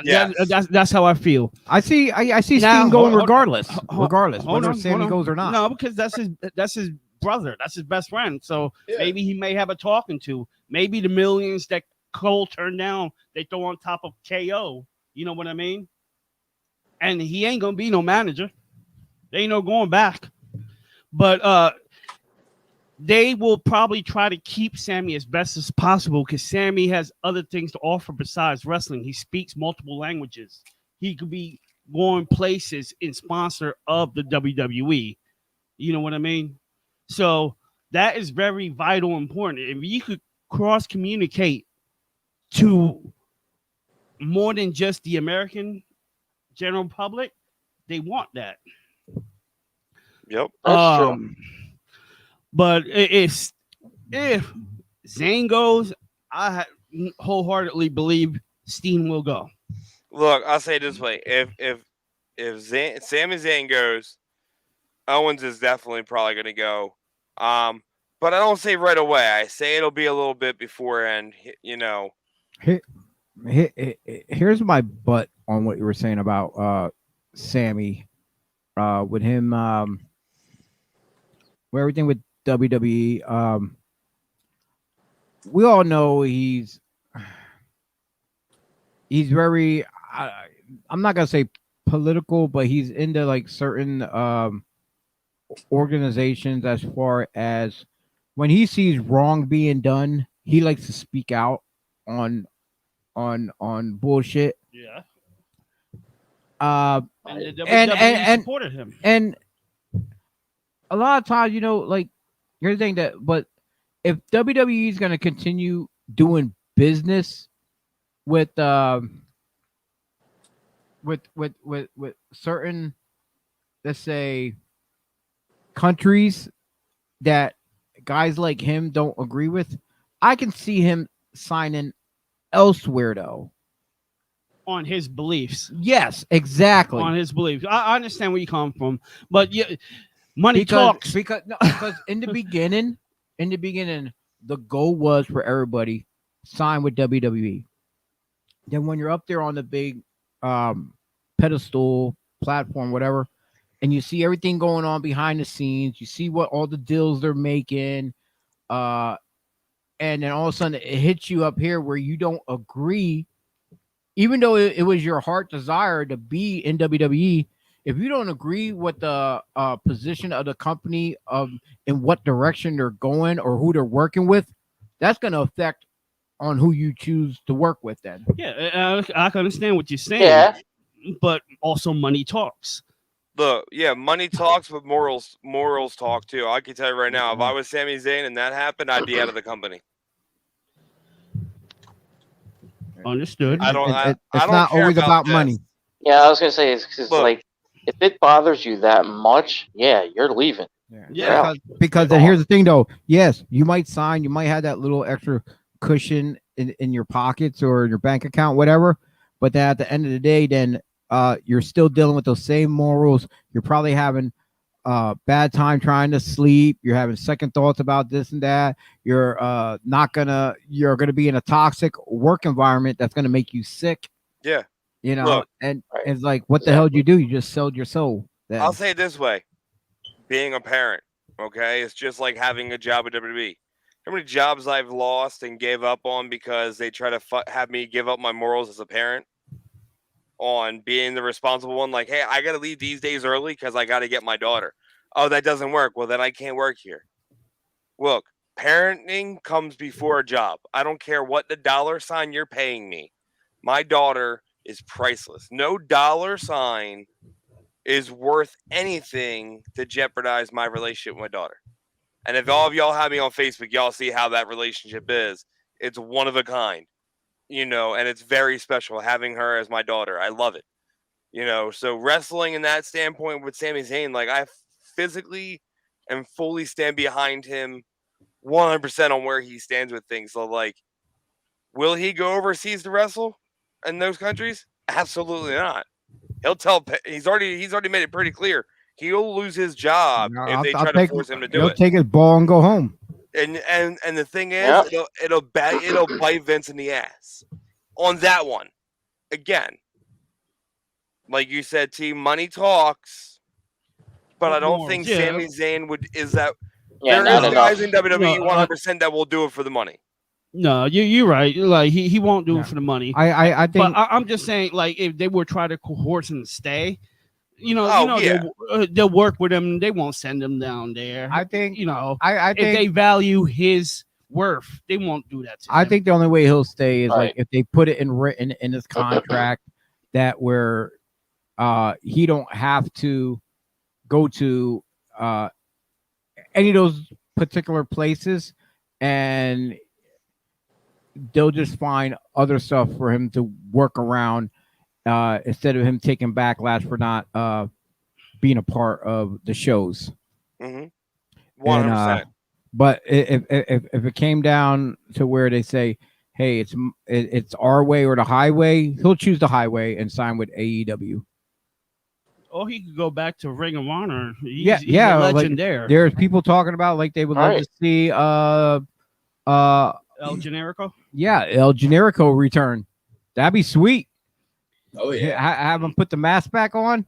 Uh, Hey, why not? Rey Mysterio did it. We all know what the hell he looked like, except for the newer kids that are just coming up. You know, from when he didn't have the mask. And speaking of signing with AEW, there's a huge congratulations going out to Lee Moriarty for accepting an AEW contract offer from Tony Khan after his most recent Dark Elevation match.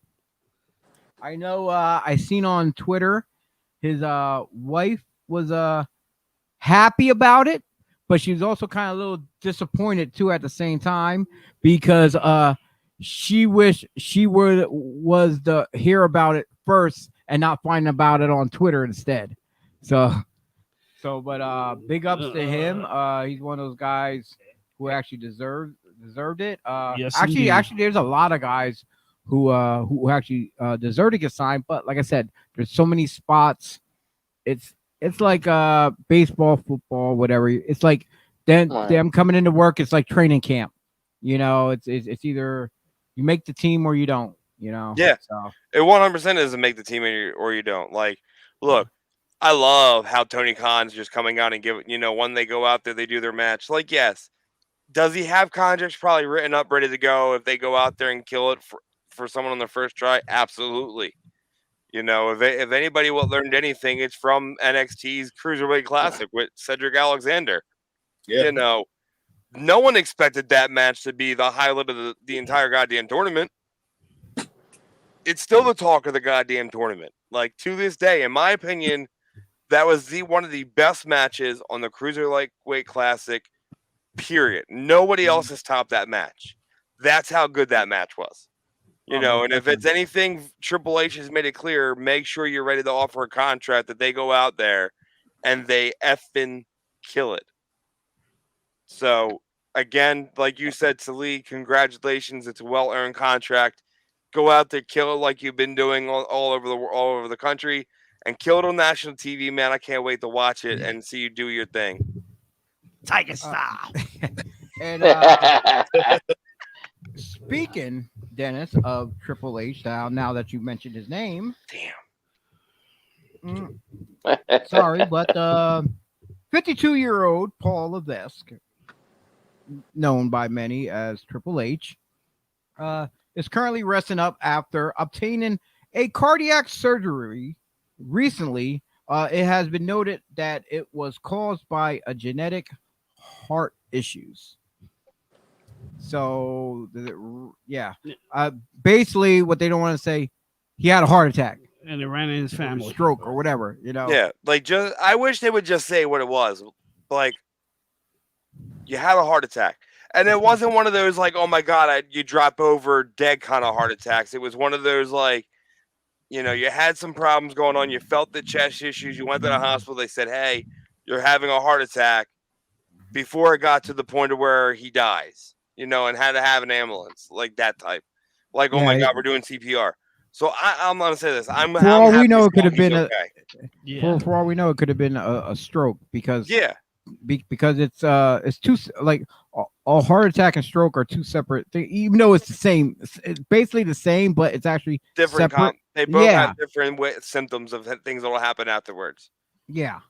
Stroke will, sometimes give you lazy, saggy mouth, or you lose motion in the hand. Heart attack just makes you fucked up. Part of my French, Pat. And honestly, I did not think he was 52. I thought he was just a tad bit younger than that, like by a couple years. No, I thought he was 54. I won't lie. Yeah. But hey, 2 years younger. Congrats, man. Okay. He still can kill it in the ring. I'll give him that. He can still go. Yeah, we here on the he show, can. If he ever gets a chance to come by this YouTube by accident and gets to this point, we like to wish him all the best. And yes, sir. He's like our grandpa. Yes. H guys. Yeah, I'm gonna say grandpa. I'm more like big brother type. Like Yeah. we're close in age ourselves. Yeah. I'm 45. You're what 42 or whatever. 43. 43. Yeah. So you guys Wow, like so nine. you and I are the same age, Chio? Well, you're 45. Crap. Yes. Yeah. Yeah. Unfortunately, and we got the young whippersnapper over there in the corner there, just like hanging out. Not you, the other young whippersnapper. Yeah, that guy. No, but if for some reason Paul bumps into our crazy podcast, we wish you all the best with all your fans and Yes, we do. best recovery and much love to you. Yeah. All right. Last thing that I have on my list is Ric Flair. Okay. When Ric Flair a while ago when he requested for his release from WWE, it's not like he was working at the time. It was granted without any 90-day non-compete clause. So we all know Flair recently he attended Triple Mania down in Mexico where he went down on his own dime. So it wasn't like they were flying him in, they didn't book him. He just went down and he ended up walking Andrade to the ring. Why, you may ask? It's no secret that Andrade and Charlotte Flair are in a relationship, and Yep. and apparently Ric Flair loves this guy to a T. So will we see Flair going to AEW to hang out with everyone else that's signing? We don't know, but we know Andrade has a match this week against tomorrow night against Pac. I don't want to drop no spoilers or anything, so we're gonna leave it up to the fans. Please, No, but you might want to tune into that match. it definitely tune in tomorrow night. AEW. Look, we're plugging AEW like we work for them. Hey, You never know. One day they might like our podcast. I'll work for them. Yeah. Exactly. I'll work for them. I'll set up the ring. I've been back known to work hurts. for hot dogs. And then Same you game. ring Tony wise, might like what he sees. You got to talk to a guy named Bob. I'm not going to say his last name. People might hit him up on Facebook. I know which Bob you're talking about. He did and Impact. not Uncle Bob, but No, Bob. No, Bob, who was in Impact down there at TNA. Yeah, He's the one that built their ring. yeah, the 6-sided one. All of the rings. All right. Well, anyway, tune in tomorrow night. See the surprises that's going to happen on Rampage. You don't want to miss that. I really don't have anything else on my topic list. I have these guys out and about, scouting the internet, checking Twitter feeds. Anything new that popped up since an hour ago, since before we got on the air, or why we got on the air? Anything else pop up? Anybody? No. Well, I love Dirt Sheet Radio, but I hate him at the same time. I just saw this. It's 13 hours old. I don't know if you guys saw it. It says WWE really wanted to become New Japan Pro Wrestling's exclusive supplier of foreign talent. Presumably to ice out AEW, they were willing to let Danielson work matches for New Japan Pro Wrestling. No, I Do did you not think- see that. Would you believe that or no? I wouldn't believe that. But at the same time, I could see other guys in WWE that WWE be okay will work in New Japan Pro Wrestling. To let one guy work New Japan just so they can be exclusive to New Japan? Not worth. I kinda find that hard to believe. I don't think it's a true statement. I think if they said, "Hey, here's 10 guys that you guys can use," I could see it have happened. But I don't think if it was one guy, it would have happened. No. Okay, from the business standpoint of WWE, okay, well, the selfishness, I'm going to say, from the selfishness business point, for us to be exclusive to your New Japan talent, you want one of our guys? Sure, no problem. But from a logical standpoint, no, because then how many other talents are going to give the guys in the office shit about, hey, why you letting him? We all want to go to Japan too and work. What the hell? Right. That's So, why I'm like, look- I don't see it happen. I don't think that was yeah. ever. I don't No. honestly believe that was true. No, I don't think so either. Because even Danielson on a post-show thing, he said that the contract that they gave him was very generous, and they were allowing him to work elsewhere as well. If his biggest thing was to work in New Japan, he would have never left. Never left, because Yeah, that's true.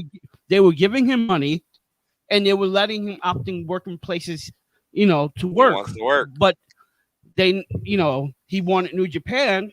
They like, nah, probably that's a little bit iffy with your head, and they're like, we're not going to do that. So he said, okay, peace. Oh, 100%. I guarantee that, there's that.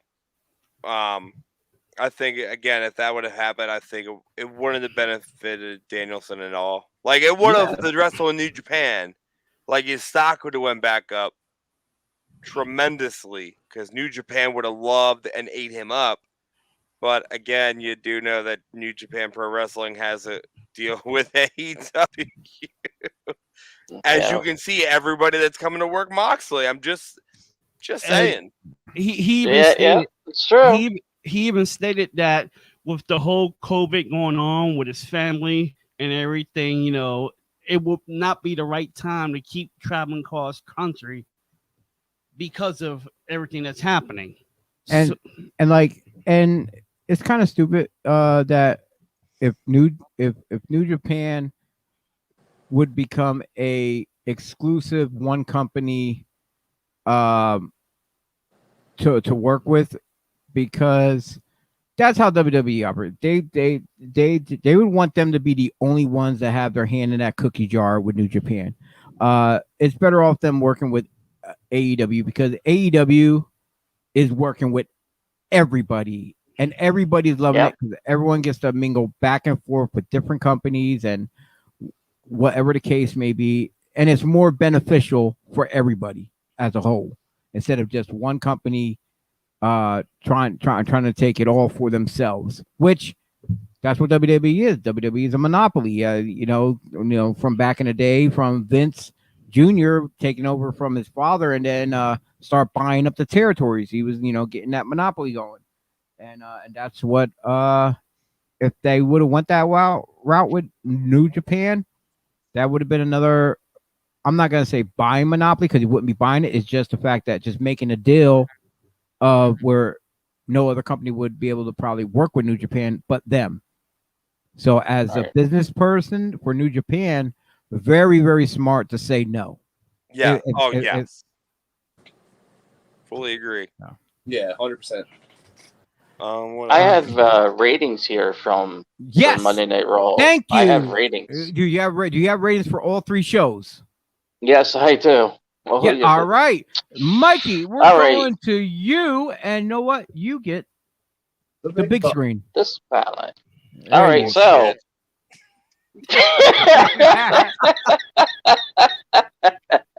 He's a lot prettier than Pat. Thank God. Well, that's also why I'm the better Bernard.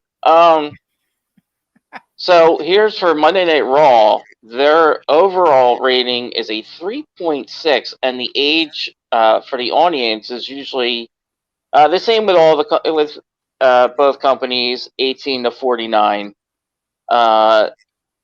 This week, their first hour, they had 958 million viewers, which is only slightly up from last week, only by very little. The second hour was 1.842 million, which they actually had more in the second hour last week. And then the final hour, which really dropped down even further to 1.748 million, and last week they had more. NXT, their overall rating is better than Monday Night Raw because their overall rating is a 4.4. And they have a less of an audience with about 600,000 viewers.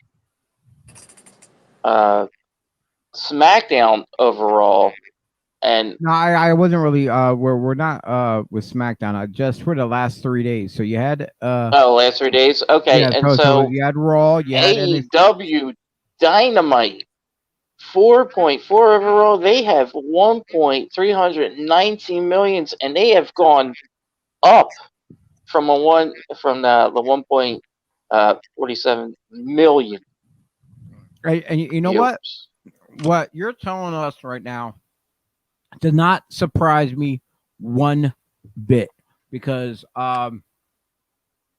NXT they had some great matches on there, but we Right. all know the NXT most likely will probably be dead next week because I guess what is next week the date they're posting with the new Yep, logo and stuff like that. Yeah, But they put on a better show of in-ring talent than Raw. And I knew Raw was gonna be a snooze fest. I was not happy with it, except for a couple no, minor neither was things. I. Except a couple minor things I actually did like. Like one was I was just into where I wanted to see what the hell was gonna happen with Nia Jackson Charlotte Flair's match. I'm like, and it looked pretty much the same, just about. Yeah. You know, them leveling the shit out of each other. But Oh yeah. I'm sure after the talking to they had probably last week, they probably said, you know what, go out there, throw those haymakers, but at least make it work. Same way exactly. like back in the day, guys. I'm sure you can agree with me when the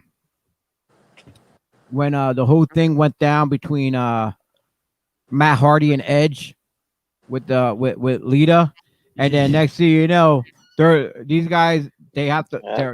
they're working a program together and they're laying those potatoes in, and thing is, when Right. you got guys who when you got two that are willing to bust each other over the head, but at the same time they're willing to do business too at the same time too.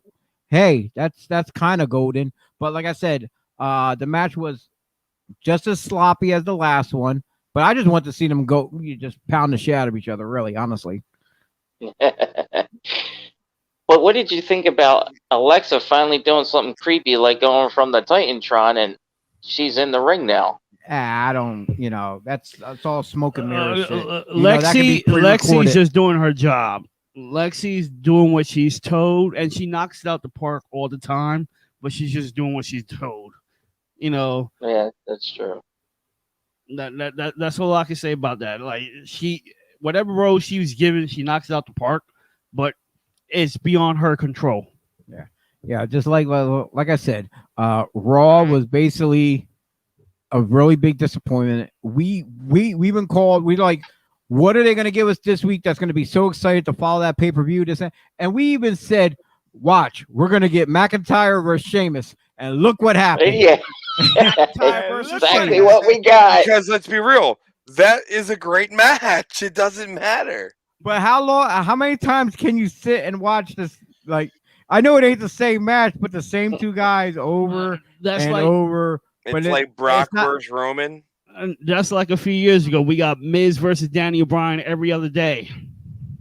It's like it's only so Miz versus it's Bryan. only so much you can watch. No, my girl said John Cena versus Randy Orton too. Oh Lord. God. The list goes on and on and on. Oh yeah, definitely. But it only goes on because how good these guys are when they work with each other. Like, now, that's true. We all know hands down the AEW ratings were gonna kill it. Why? Because look at everyone they just signed. Punk just came off of his first match back. Danielson and Cole just debuted that same day. So now, hey, obviously you're gonna hear from them and this and that. Then the whole thing with Suzuki taking on Moxley. And Yeah. Soho one thing that to brush on that you said earlier, you said about the talent that been there and about pushing them. Yes. They had 2 years and then they can't get over. That's their fault. Fuego lost every damn match under the sun, and it's Fuego over. got a contract. Yeah. So please, that's their fault. If they can't get over in them 2 years, fucking Triple H said, give me what was it exactly? I think it was 2 years when he was in 1 year in WCW. If I can't get over, let me go. I got a question for y'all, because maybe y'all can help me out on this, because I probably missed it. Because, but has Hook had a legit match yet? Boy, it's over to the mofo.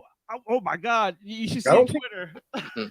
He has the hookers now. No, but Oh, his no, I'm fans. not worried about. I'm not about him being over. Has he had a legit match? No, this dude is over. Haven't had one match yet. No, now okay. Then here's my other question though: is he signed, or is he just there like some of the other talent is I where think he's without signed 'cause his without daddy got him contract? there. He's probably signed. I'm more or less thinking he's probably there without a contract.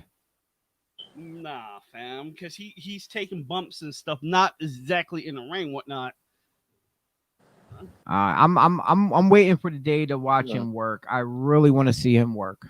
I'm like, honestly, I'm just like, because for his dad being who his dad is, and for probably the training when he did with the ECW training center they had in New York and stuff, and then with all the talent there at AEW, you know, everyone high flying, this and that.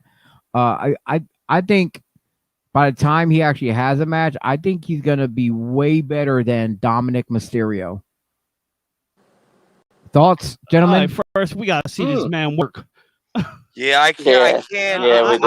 I gotta see at least one match Bro. out of him at least. I need to see him work. Yeah. I can't say The anything. hell No, kind of no, no. comments are these? You know, What, we got, What? let me go look at what the hell. People in Caution.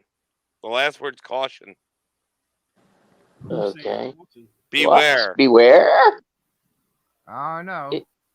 Is our feed haunted? No. Konnichiwa. There's things in the thing that says Japan may strike over the weekend. They're commenting on a YouTube. Yep. So I'm not sure what that says. Maybe Well, no. It says Japan may strike over the weekend. Japan may strike over the weekend. Caution. Beware. Konnichiwa. Listen, Japan tried that before. Okay. going on strike.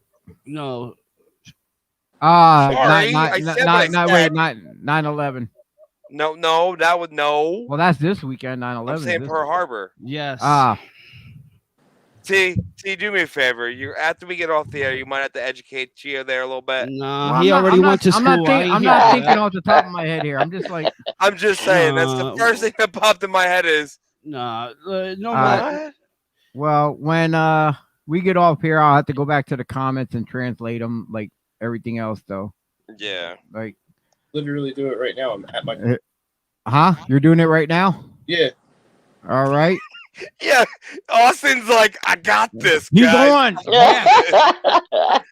Why don't I'm I- over here like I see in between Alright. the words Japan may strike over the weekend 3 times and then caution beware.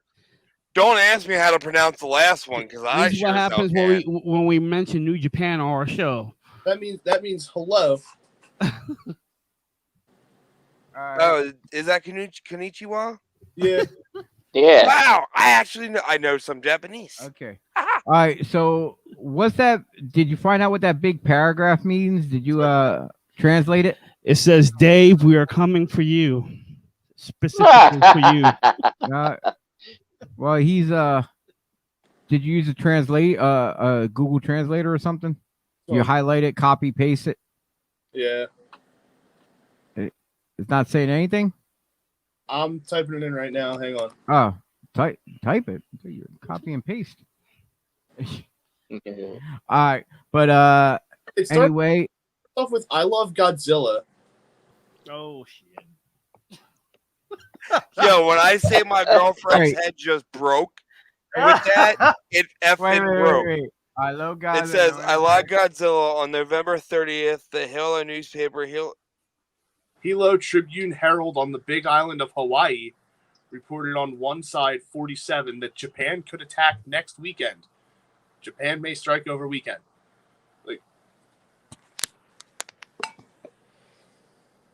Austin, can you send me that so my girl can see this? Because she's literally hanging off the bed looking at this like, what? She heard Godzilla, was like, Okay, now I'm confused. Okay, it's Big something about Godzilla over the weekend, but this is 9/11 weekend, and you're saying Pearl Harbor. When was Pearl Harbor? December 5th, right? See, that's not this weekend. No, that's why it's confusing. Well, when I hear Japan's gonna attack, that's how I feel about it. So, you know.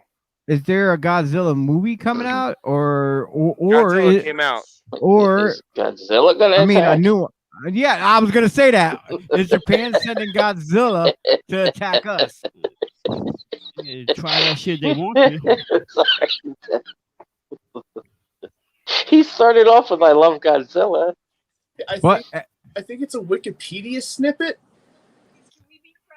My girlfriend Nina's like, she's like, I own 20 out of the 36 movies. Can we be friends? Oh God. Oh jeez. She's not joking. She's not joking. Yeah, but back to the wrestling talk. Hold up. Oh, no, Austin's going on one. He's saying something else. Good, Austin. Yeah, I think it's just from the wiki about Pearl Harbor. Yeah, it just don't make no sense. It makes the most sense because of the fact that they have the 47 in brackets. It's almost like an annotation for like a reference link to an article at the bottom of the Wikipedia page. So that's what I think it might be. Maybe. And it says November 30th. Know what? That to the feds. Hey, Austin, do this while you're there. Highlight the stuff in English that's already translated. Yeah. And just put that in Google itself and see if something else comes up, like an article or something with everything that's there referenced. Like, because sometimes when you put stuff in like that, it'll pop like an article or something from somewhere else. Word because they limit queries to 32 words. Oh, okay. 32 words. So what I'll do is I'll just go to Wikipedia. There you go. All right. While he's doing that, checking on things, do we have any announcements? Starting with Dennis, which I know you definitely do. Well, and I'm gonna throw it up there first. There it is. GreatCycleChallenge.com/writers Dennis Brandout, my legit name. No, you can't steal my identity because I'm not worth that much net. But I'm riding 600 miles starting Monday, since that hurricane that hit us kind of took my bike trail out, and I'm not able to ride it until Monday due to safety reasons. So I'm riding 600 miles, raising money for childhood cancer this entire month. So if you have $1, donate. If you have $2, donate. You can donate any amount you want. But if anybody that is watching this, of all my friends and family, fans, supporters of the show, can donate $1, it'll go a long way. I pledged to raise $2,500 in September. Last year, I didn't hit my goal for raising money, but I did hit the mileage and ran 300 miles. I rode 300 miles on top of tearing my shoulder because I, fell off my bike. I'm clumsy, but there's that, and I appreciate Chio, you putting it up on the bottom of the screen. And then the other big thing is, as you guys see in the background, I have, where's it at? The big thing, big border. It's called Reap the Future with Dennis Reaper. It's going to be a YouTube show. I'm going to start filming on next Saturday on the 18th in Hamburg. With my very first guest that I'm going to film it, I'll drop it now, will be the Hawaiian Warrior, Keikoa Mana. Without a doubt, that is someone that you will want to watch. I'm gonna probably have about within this month all the way to the end of October, probably about 7 episodes filmed for the YouTube show of all these up and coming talents throughout wrestling or music or sports or acting. I'm not just gonna hit wrestling. I'm gonna hit every avenue I could, because that's the way you got to do it. There's that, and then, man, I am sore from Saturday. Sucks to be you. I got thrown through chairs. Ooh. Like, I don't know why I agreed to an anything goes match. Like, it was a smart decision. At the It time, was my idea. You're right. It was my idea.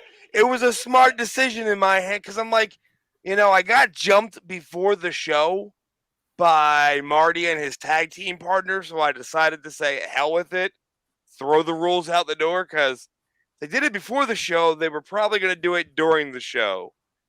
And they did, which cost me my match. I went up to the top rope to do a double curb stomp through the chairs. And his partner came out and distracted me, and I got beetle tossed off the top rope to the chairs. And then he picked me up and gave me a Death Valley driver through one, which I did not get back up from. And when I say I am bruised, that's my arm. My right thigh is as purple as the Baltimore Ravens color purple. And the left kidney is also bruised.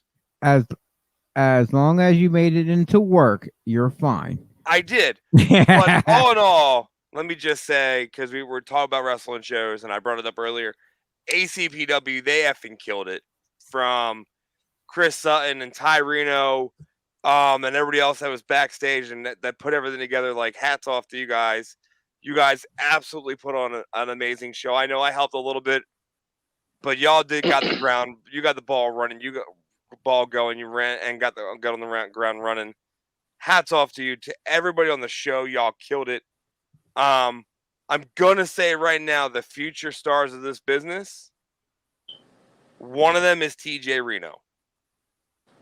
Without a doubt, Ty Reno has the most talented kid in the ring right now. And I cannot wait to see where else this kid goes. That's how good he is. All he gotta do is just keep pushing forward and don't look back. Let me say it this way. The Outbreak champion was at the show and literally dropped down a challenge. After the show, he said he wants TJ. He wants to face TJ Reno. Okay, when you have champions from other shows come into your product just to hang out and catch you're up doing with something people, right. And then call you. And literally he walked right up to Ty Reno and then he goes, I want to face TJ. And we all know Ian Bush can wrestle. That was a great match. And then the other one, Chio, you're going to be very proud about this match. Ready? Izzy McCoy and Demarius Dawkins. I believe I said her first name wrong. Right? If I said it wrong, I'm sorry, young lady. Let me just say that these are the top two matches of the night. Like, I love my match, but the best match of the night right there, hands down, no one topped them. No one. These girls went out there and gave you a match with, like, it was chain wrestling. It was a match. It was like the CM Punk versus Darby without the crazy stuff. Those girls went out there and killed it. I actually got to see that footage. I really want to see that. I am very proud of Izzy McCoy and them on killing it. Like, very proud of those ladies. They also had Nina as the referee. Oh, sweet. And let me say it this way. 2 out of the 3 out of there came out of the dungeon. Okay? That's how good that match was. Again, I was there when Nina started training. I was there with with Izzy McCoy's training. And it's awesome to see what they've come out of to do from that school. Because I was from there. Chio, you've been from there. They killed it. So again, when we talk about wrestling schools, that's a school that is about old school wrestling and chain. Hats off to Mark and Troy with teaching these ladies, the way to do it in the business, because both your girls killed it. Both your girls went out there and made sure that these fans were out there happy, and the fans didn't leave disappointed in any way, shape, or form.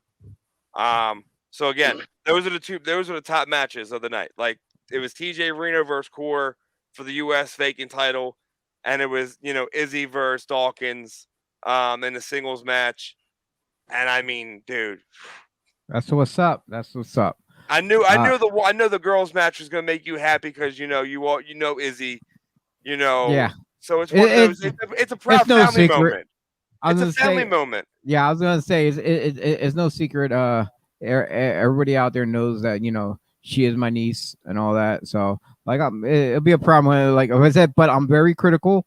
So when I say I gotta see the match, so that way I like, for me, to give someone praise who I see that who was new for a while, and for them to get that one match where it's like ooh ah, where you're saying it was one of the top 2 matches of the night. You got to make I got to become a believer. I have to see it because, like I said, Look, to me, because to me, she would always be still being green, until I see it. And that's with anybody in the business, though. To me, I'm like, until I see what you could do, hands down, and I say, okay, bravo. I definitely gotta see this now. I hope she has it recorded on a phone or something like that. I need the to show see this. was the show was taped. Okay. It was being filmed. Once I have a date, once it's ready and done in the post editing, I'll know more. But I will say the next show is October 23rd at the Media Community Center in Media, PA. It's American Championship Horror Story. You said October 23rd, right? October 23rd. Be there or be square. 2 matches have already been announced. We have T.Reyes going up against the new captain of the show or the ship or whatever you want to call it, Mike Goldstein, for the ACPW Heavyweight Championship, because Mike Goldstein defeated our heavyweight champion due to some outside interference, I should say, by submission.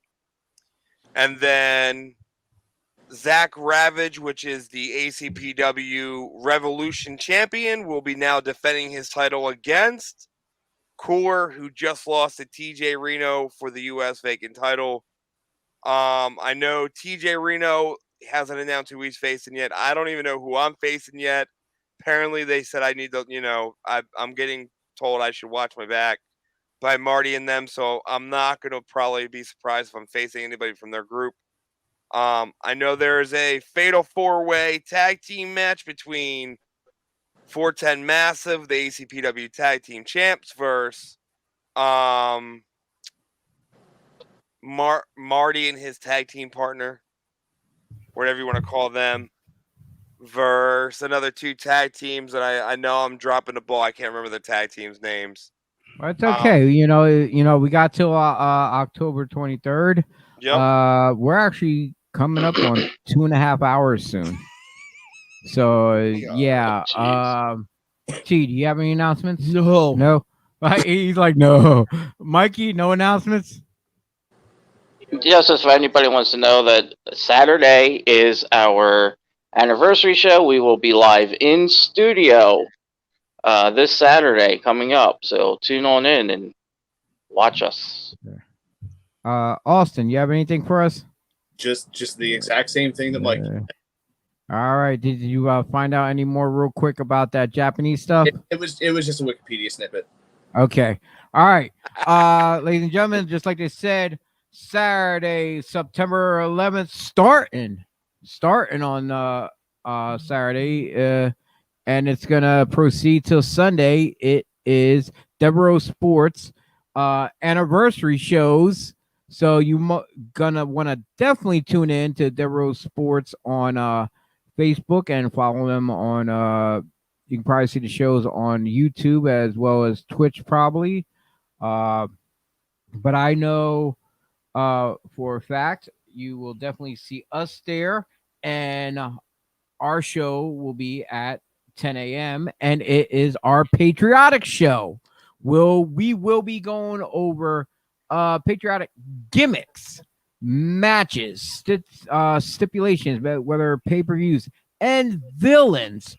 So it's all based around a patriotic theme because of 9/11, as we're gonna pay tribute to everyone who lost their lives.